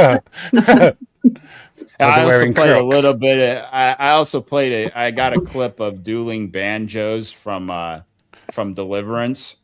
Oh, nice. Threw that in there before then. So yeah, I went full inbred on that one. But yeah, that was extra ew. I mean, we've had a lot of weird things with the Targaryens through these shows, but that one was probably the worst. And yeah, a literal motherfucker, literal guy who fucks his mom. That's what he is now. I've been wondering for a while, because I always got a weird vibe from him when he was around Allison, and I was wondering if they were going to go there, and I finally got my answer. Well, yeah, well, because even when he go to the whores, right? He like the milfs, right? He like the fucking the moms. That's what he go for at the whorehouse too. You know what I mean? So like you kind of always had that vibe from him that he's like a mommy fucker, and then like he's literally fucking tongue fucking his mom right now in this episode. It's just fucking weird. So he's got an Oedipus complex, basically. Yeah. Well, yeah. And then some. Well, that is kind of how the royal families of those, I mean, obviously not those times, but, medieval times, certainly in, Britain and Europe, they did all basically interbreed. Ancient Rome. They still do, realistically. Yeah. I mean, and like I said, Jeremy's family tree is a broomstick, so, Broomstick. Yeah, that's what I tell people is my family tree has more than one branch. Yeah, Jeremy's does not have any branches. It just it's a stick in the Alabama mud. Just lots of I've told him that all the way before. With Crocs at the bottom. I've told him that before. I can't talk. I bought a pair of Crocs. He loves me, Jared, and he knows I'm messing with. We can't even troll each other anymore, because neither one of us takes the other one seriously at all. After all this time, after we've said so much shit to each other, that it's just like, what are you going to take serious? I mean, there's nothing. But like I said, so Aemon's flying off to Harrenhal, where there'll be nobody. And at some point, either on the way or on the way back, I guarantee you he's going to run into Daemon, and then we're going to have that. We're gonna have that fight. So I don't know if he's going to pick up Kristen Cole's army, and we're going to get the Tullys and the Starks against. I don't know. Is that the army from King's Landing? Is that the general army that he's leading? I guess it is. Maybe there's some high towers in there, but most of the high towers are sitting in the Reach with Tessarion, in case you didn't know who the Blue Dragon was. And Tessarion's rider is Daeron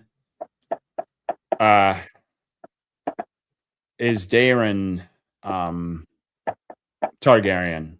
the younger brother of Aemon, who we have not even seen in all the seasons, and we only got one little reminder that he even exists. I think in season 2, someone asked how he was doing in the Reach, and the Reach is basically High Garden. And if you want to know if the High Tower survived this, well, High Garden in Game of Thrones is owned by the Tyrells. So do the math. Anyway, so they're sitting there, and basically Alicent sent, I think his name's Ormond Targaryen. Ormond Hightower, and basically tells him to wait there for 3 days for Aemon. And basically the plan there is because in 3 days, Rhaenyra is supposed to be attacking King's Landing. So they don't want the army, the Hightower army, in the way, because that's probably where they were headed, was to reinforce King's Landing. So she's delaying that army from being able to respond. So when Rhaenyra shows up, who's not going to show up now because she's going to be depressed that Jace is dead. I mean, their whole plan's gone to shit at this point. The whole plan at the end of the last season that they had has just completely... What is your over-under on that fucking white worm bitch dying? The one that's trying to fuck Rhaenyra, or is fucking Rhaenyra right now. Oh, her? I don't know if she's significant enough to... He's significant enough for me to want her to fucking die. Let me tell you that.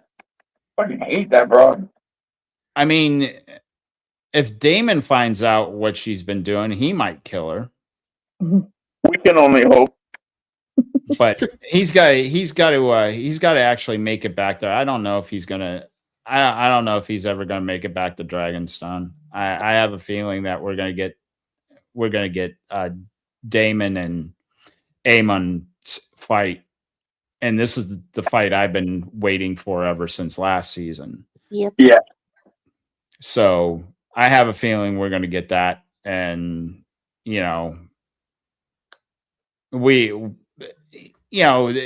I don't think this is a big spoiler because everybody knows that there are no dragons left in Game of Thrones. Hell, there's no dragons left in Night of the Seven Kingdoms, because they all died in this war. That's basically what happens. I think pretty much mostly everybody knows what happens in the Dance of the Dragons. Yeah, I mean, I don't think it's any big secret. Almost everybody dies. Yeah, and that Aemon and Daemon fight is supposed to be like a fucking. That's supposed to be an epic fucking battle. I hope they do it justice, man. I really do.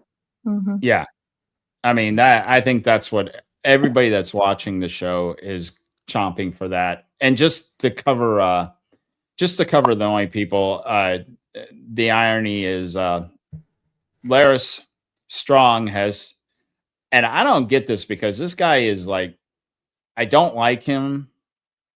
I think he's creepy. Hang on one second. The foot guy? Larys is the foot guy, for those of you who don't know.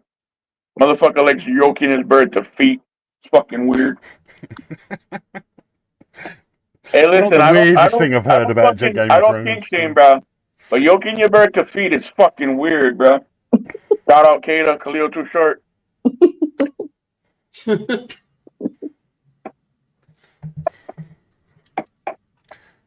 Plus, he has a club foot. I don't know what that's all about. Maybe it's part of his fucking kink or something. Yeah, I can see that if you've got a deformed foot, then maybe you would sort of push yourself as to seeing that as the perfection thing. Right? So I get that. I kind of get that, I suppose. Rather just talking to his handler right now. Sorry about that. I was talking to your handler. So I've got a heart out at 2. But Aemon and Larys basically get thrown into a back of a raven cart. I don't even know where the hell they were headed to.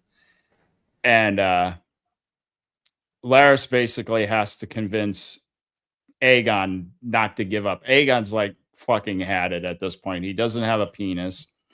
He doesn't have a throne anymore because he's had to flee. I actually get that. I actually I don't really like Aegon, but in this moment, I kind of sympathized with him a little bit. But Larys is basically, for better or worse, has strapped himself to Aegon, so he's got to convince him to stay alive. And then they get stopped by some of Rhaenyra's bannermen, and Aegon, again, because he doesn't give a flying fuck anymore, will not swear allegiance, will not kneel, and they're about to take his head when Larys reveals, well, this is Aegon, the king, or in your case, the usurper. And then they're still going to take his head, and Larys says, well, we're more valuable as prisoners. You can take us to Rhaenyra. If she wants to kill us, she'll be happy to do it herself.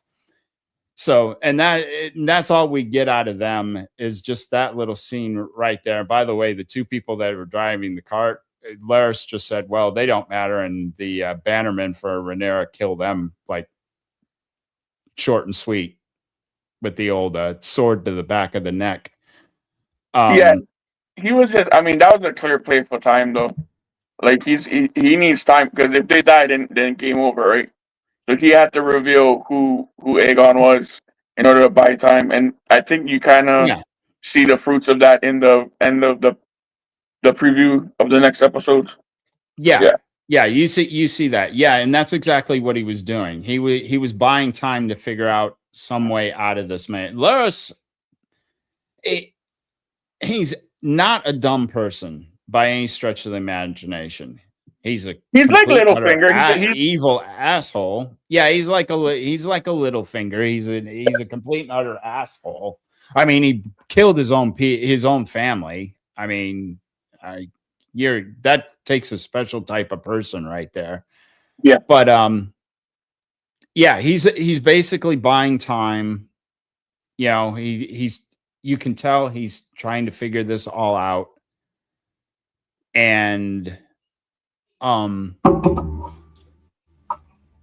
you know, it's really interesting, their relationship, because you figure he wouldn't. I don't know what he's seeing here in Aegon, because Aegon's basically, even if he is able to hang on to the throne, that's it. He has no heir. He's got to be playing him as a puppet at this point. Yeah, I think because like you said, Aegon has no fucking value. His cock is gone. Once his kids fucking, I mean, spoilers, like they fucking end up killing some of his kids, but he cannot make any more heirs. You know what I mean? Like he's basically fucking useless. Yeah, he definitely can control him better than he could control Aemon. Aemon's just like, he's basically off the rails. Aemon is a little Damon. That's what Aemon is. Yeah, he's off his rails. He's completely uncontrollable. I think Larys realized that. By the way, one thing we didn't mention, first time we see Aemon in this episode, he's dragging Grandmaster Olwyle out of bed, basically to the throne room, and is about to behead him for helping Aegon escape when he had nothing to do with that. And at first I thought he'd figured out that he'd let Alicent go to Dragonstone, and I was like, oh, well, he's actually a little bit smarter, except no, he blames him for Aegon missing, and then the Grand Maester is spared at the last minute by one of the guards who tells Aemon that Larys is also missing. And then he just like, oh, okay. And he does no apology, no nothing. And then he just walks off and goes and plops on the throne and says, I'm the king now. That's basically what he did. And then he asks Alicent when she comes back where she's been. And of course, she lies through her teeth and says, I've been in the Kingswood. And for some reason, he believes that. And like I said, then we eventually get to the swapping of spit. And yeah, not a lot of things really bother me, especially in television shows, but that was wrong. Mm-hmm. I don't know if that was in the book. I haven't read the book. I mean, I know things that are in it. I know basically the 3 different views that we get of this story and everything. But I don't know if that's in there, George.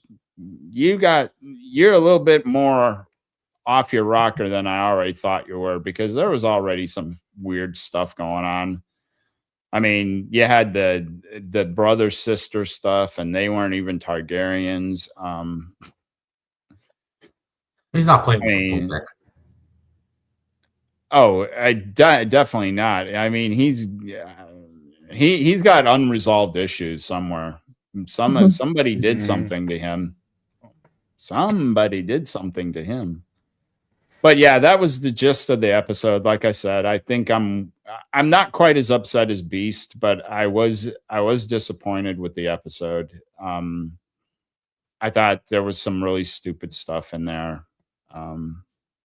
It's particularly with the 3 dragon riders. They obviously were not ready, even though Jace said, "We are ready." That's his famous last words. Yeah, To well, I Bela mean, is, "We're ready." No, you're not. it may seem like, it might seem odd now. It's a decent episode. It is. I'm just upset at very particular things within the episode. Right? So much time on the little black bitch riding her wild fucking dragon into battle. Fucking stupid. Yeah? The fucking wearing full plate armor while you're in a fucking naval battle. You fucking idiots. You know what I mean? Dude kissing his mom. What the fuck are we doing? Like, yeah. But the parts that was good, like the bullet head guy, right? The black guy, Corliss's son. Great fucking character. I like him. I don't care for his brother too much. Alan. His brother is one of the bastard fucking dragon riders. Adam. Yeah, he's kind of meh. I'm kind of meh on the dread guy. The bullet guy, solid fucking cat, ends up killing the tranny. Good on you, boy.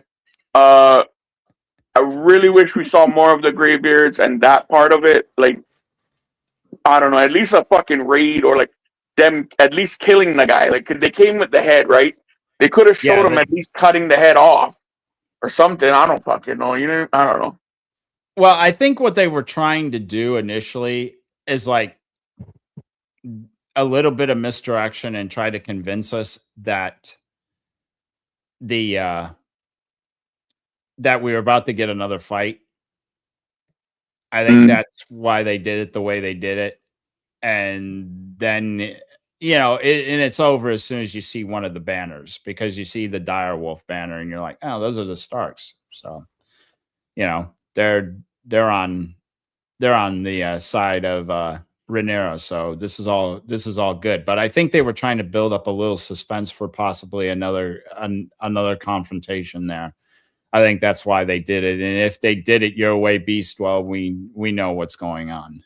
And then we don't have even a second attention, because we already know what happened there. And I think that's what they were trying to do, is give us a little bit of tension. You know, what is going to happen here? Are we going to square off? Are 2 more armies going to square off here? And you know, and then it's no. We've got one huge army now between the Starks and the Tullys. Right. Yeah. Yeah. But I don't think it, like I said, don't misinterpret my disappointment. I still think it was a good episode. I told you, Beast, last week, and I was really expecting this to be a home run. And to me, it was more like a double. And I think it really needed to be a home run. I think the numbers are kind of down, probably because of the 2 years off mostly. But if you're going to bring people back, you've got to get people talking about this. And I don't think this episode is going to have a ton of people talking. So they need to do something really quick here to get people talking again about this show, to get the viewership back up again, you know. And this is the problem with taking 2 years off. I mean, you just can't do that with these shows. It doesn't work. Like as an episode, and I could be being too harsh against all seasons. Definitely maybe like a 7-ish as an That's opening. not where I'd put it. Yeah, yeah, yeah. I gotta go about 7-ish, but I think that's where I'm at. Yeah, that's where I'd probably put it, somewhere 6, 7, somewhere in there. If I'm comparing it to the opening episodes of a season, then it's probably down to a 6 because Yeah, it did kind of flat. If I'm just saying as a general episode compared to everything else, then yeah, it's probably a 7, and it's not a horrible episode. But like I said, I was just maybe I got in my own head a little bit with it, and that's why it let me down a little bit more than what I really wanted. You know, like I said, I was really hoping that they were just going to blow it right out of the gates, and we didn't really get that. So, all said and done, then, considering what you said about these episodes now, do you still recommend House of the Dragon to watch as a show in total, in general? Even for those who know nothing about Game of Thrones? Yes. Good. Okay, then I shall watch it. Yeah, like I said, the first season is fantastic with one very retarded thing that happens at the end of the season. And you'll figure it out when you get there. Yeah. And it's the only thing that bothered me the whole season. And with this episode capping season 2, and if you can roll it right into season 2, right into this episode, it'll feel a lot more complete. I think it'll be a lot easier for me as well because I haven't had to wait for this episode. I can go straight. Right. So that's what I think. So if at the end of season 2, for me. At the end of season 2, just wait. Not even if it's just 5 minutes, and imagine if that was the last thing you got. And how disappointed. That's how disappointed we were. Imagine 2 and how years. hungry we were for this episode, and then watch this episode, and you'll know exactly what we mean by this episode should have capped season 2 and not been the first episode here. Yeah, I mean that's the reason generally that I didn't really start watching it, is because I was hearing everything that was being said about the end of last season 2, how it was just such a letdown, and then you having to wait for so long. So I was waiting to see what people were saying about these episodes now coming up, whether to go in and watch it or not, because it could have just absolutely fallen off a cliff like season 7 and 8 and 6, like for some of you said. So. No, the difference between this and Game of Thrones is this is a completed work.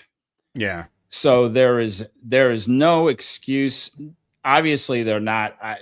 We've already told you things that are changed. You know, they change things around. It's just what happens. But this is a completed. This is a completed work. So they have everything.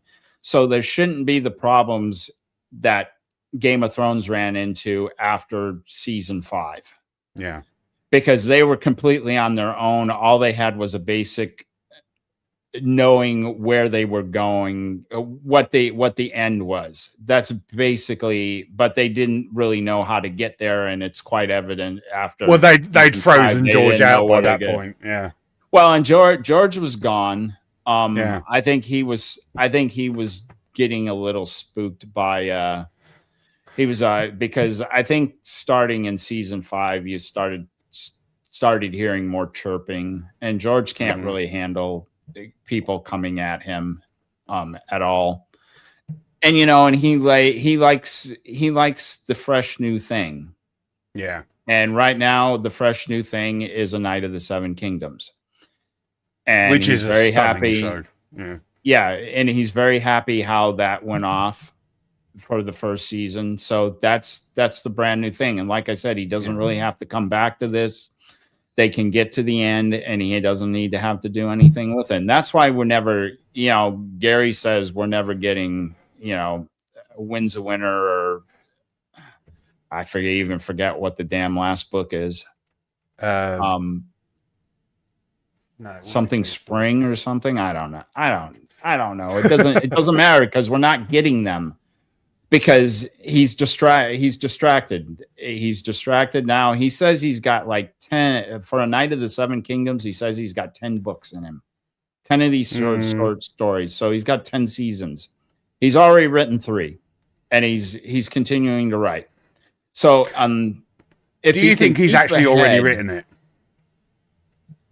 I think he's actually written it. And he's just not holding it out. No, I don't know. I think he has. I don't. Well, he certainly fleshed it out. I think he knows where it's going. He's holding back.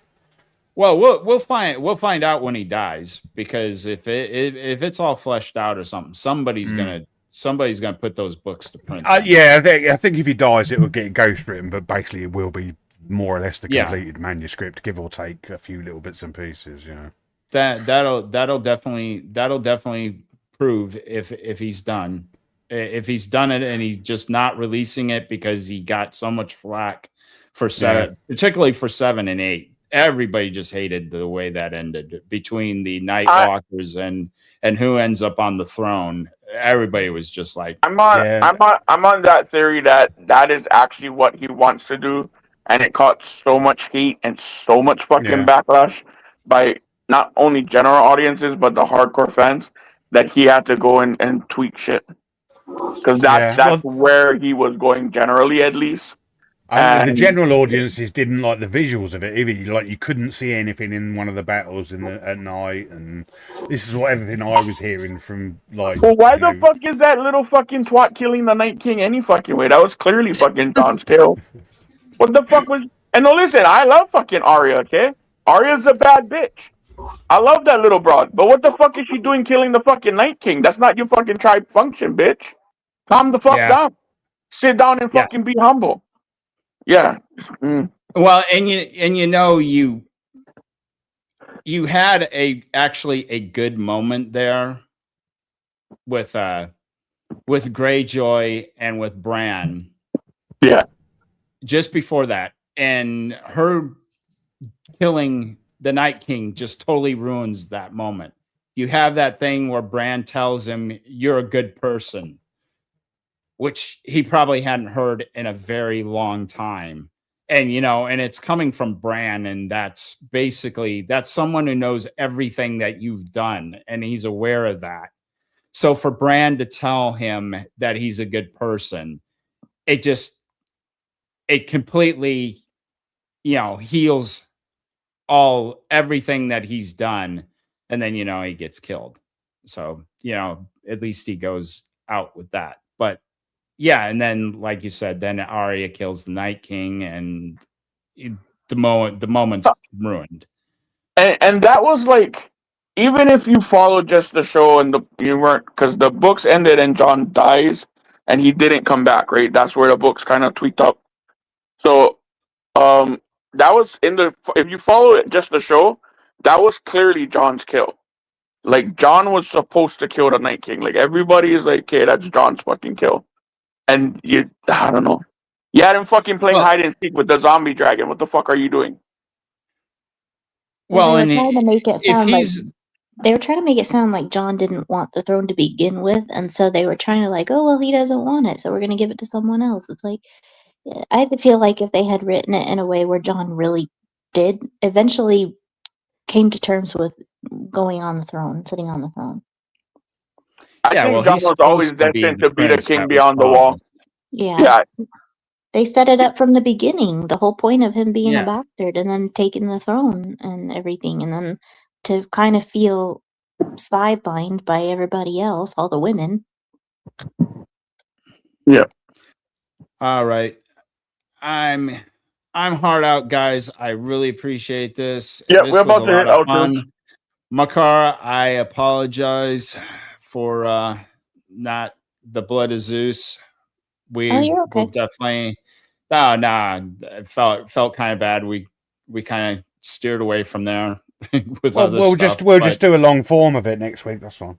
Yeah,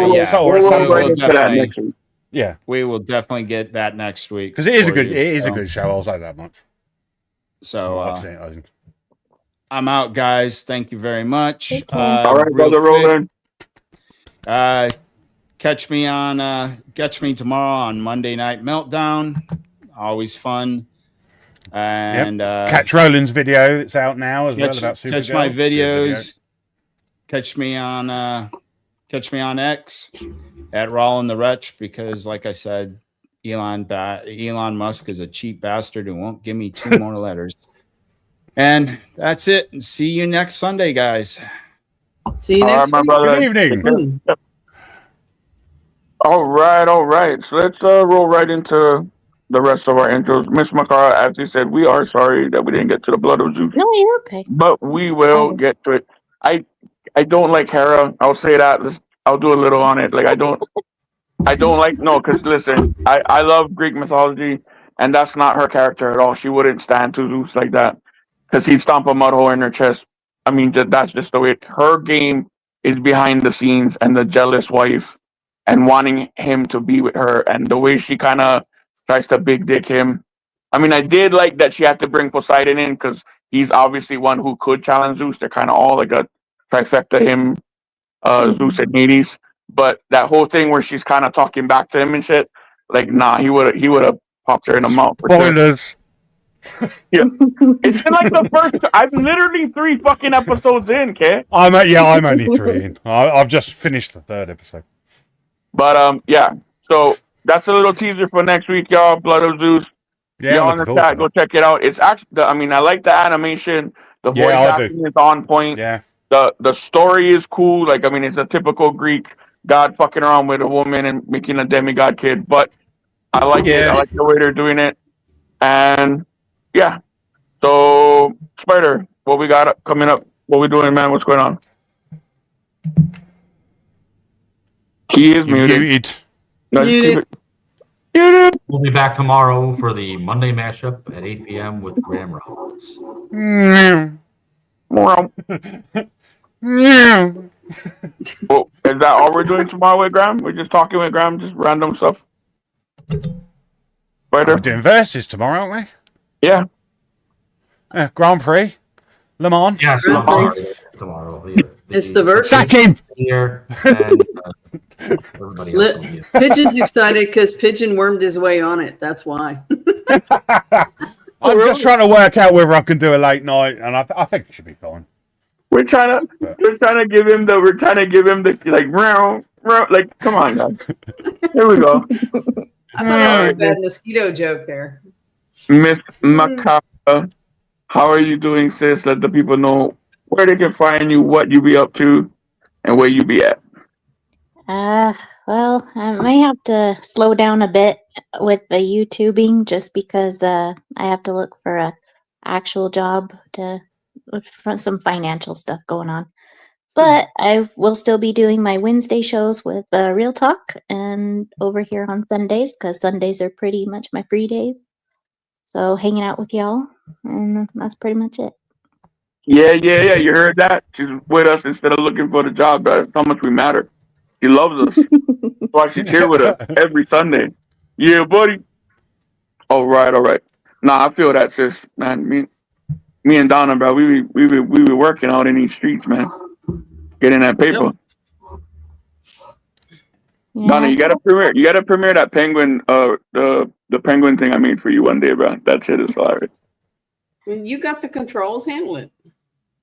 We'll premiere that next week, bro. I made a little thing for Donna because she's out in these streets stacking that cash. All right, Miss Donna. Oh yeah, my alternate. Because for the people that don't know, nursing has gotten so bad that a couple weeks ago I literally walked out of my job to save my license because of the shit that they were doing.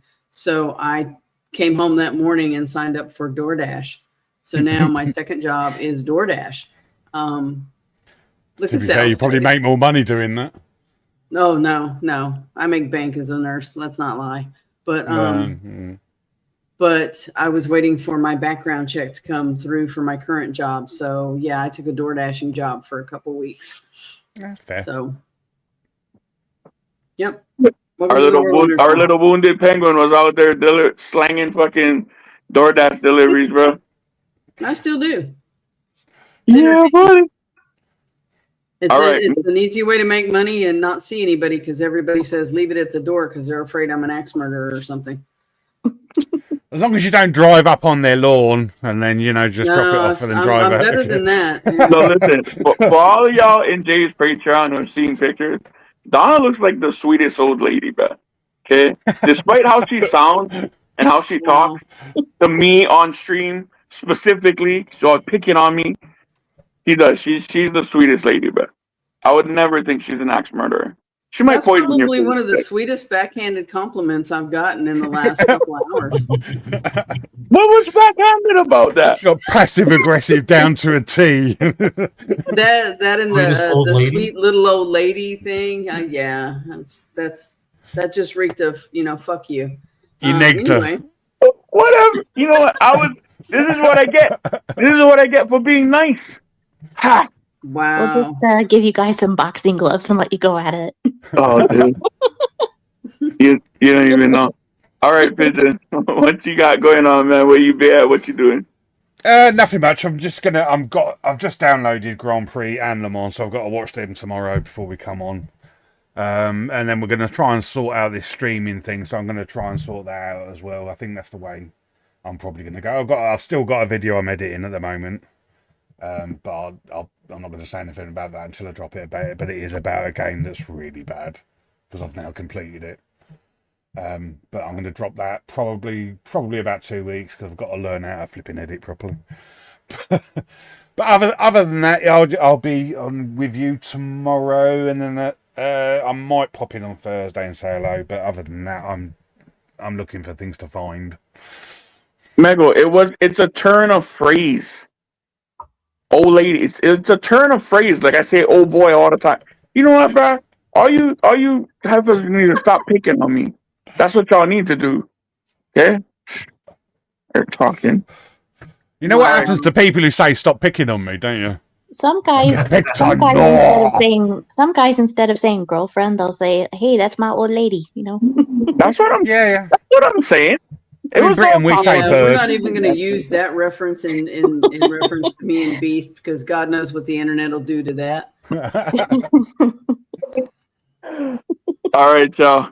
I'm the Beast Man, Ocean Man Productions, man. I've been dropping little stuff, kind of getting into more funny stuff. Like I made that little cartoon with me, Lady, and No Name. I thought that was real cute and funny. Oh, the little, yeah, they're funny. Yeah. My avatar right now is me sitting in her boobs. Yeah. Yeah, it took me a while to realise what you were talking about earlier at the beginning of the stream. I noticed it halfway through the stream. I was like, oh, right, that's what Yeah. So I'm trying to do a little bit more wholesome stuff, kind of, round out my repertoire as it is, instead of just doing, sexy ladies all the time. So, been posting my stuff up, seeing what's what. And that's about it for me. I'll be back tomorrow. We're doing the verses. And then we'll be back Thursday with a roundtable. Mm-hmm. Yep. Before my intro got cut by Beast, tomorrow we have a pretty good size panel for the racing movie. Several people wanted to come on and hash that out. And Thursday we have Steel Leg of History, and we have Wasp, and potentially 2 surprise guests. The outro, not an intro, by the way. Whatever. It was the intro to the outro. I just had to There say you that. go. Thank you, Pigeon. We'll flip a coin on Don't fucking defend her, you dirty birdie. Don't you fucking defend her. I'm You not brought defending her her. on I'm here. saying Yes, devil's dude. advocate. Devil's advocate. That's He all I'm has doing. to, or suddenly he won't be scheduled on any streams. Isn't that funny the way that works? Stop your own shit. Fuck you. And on that note, y'all have a blessed Sunday. Tell the ones you love that you love them. Remain blessed. We out of here, y'all.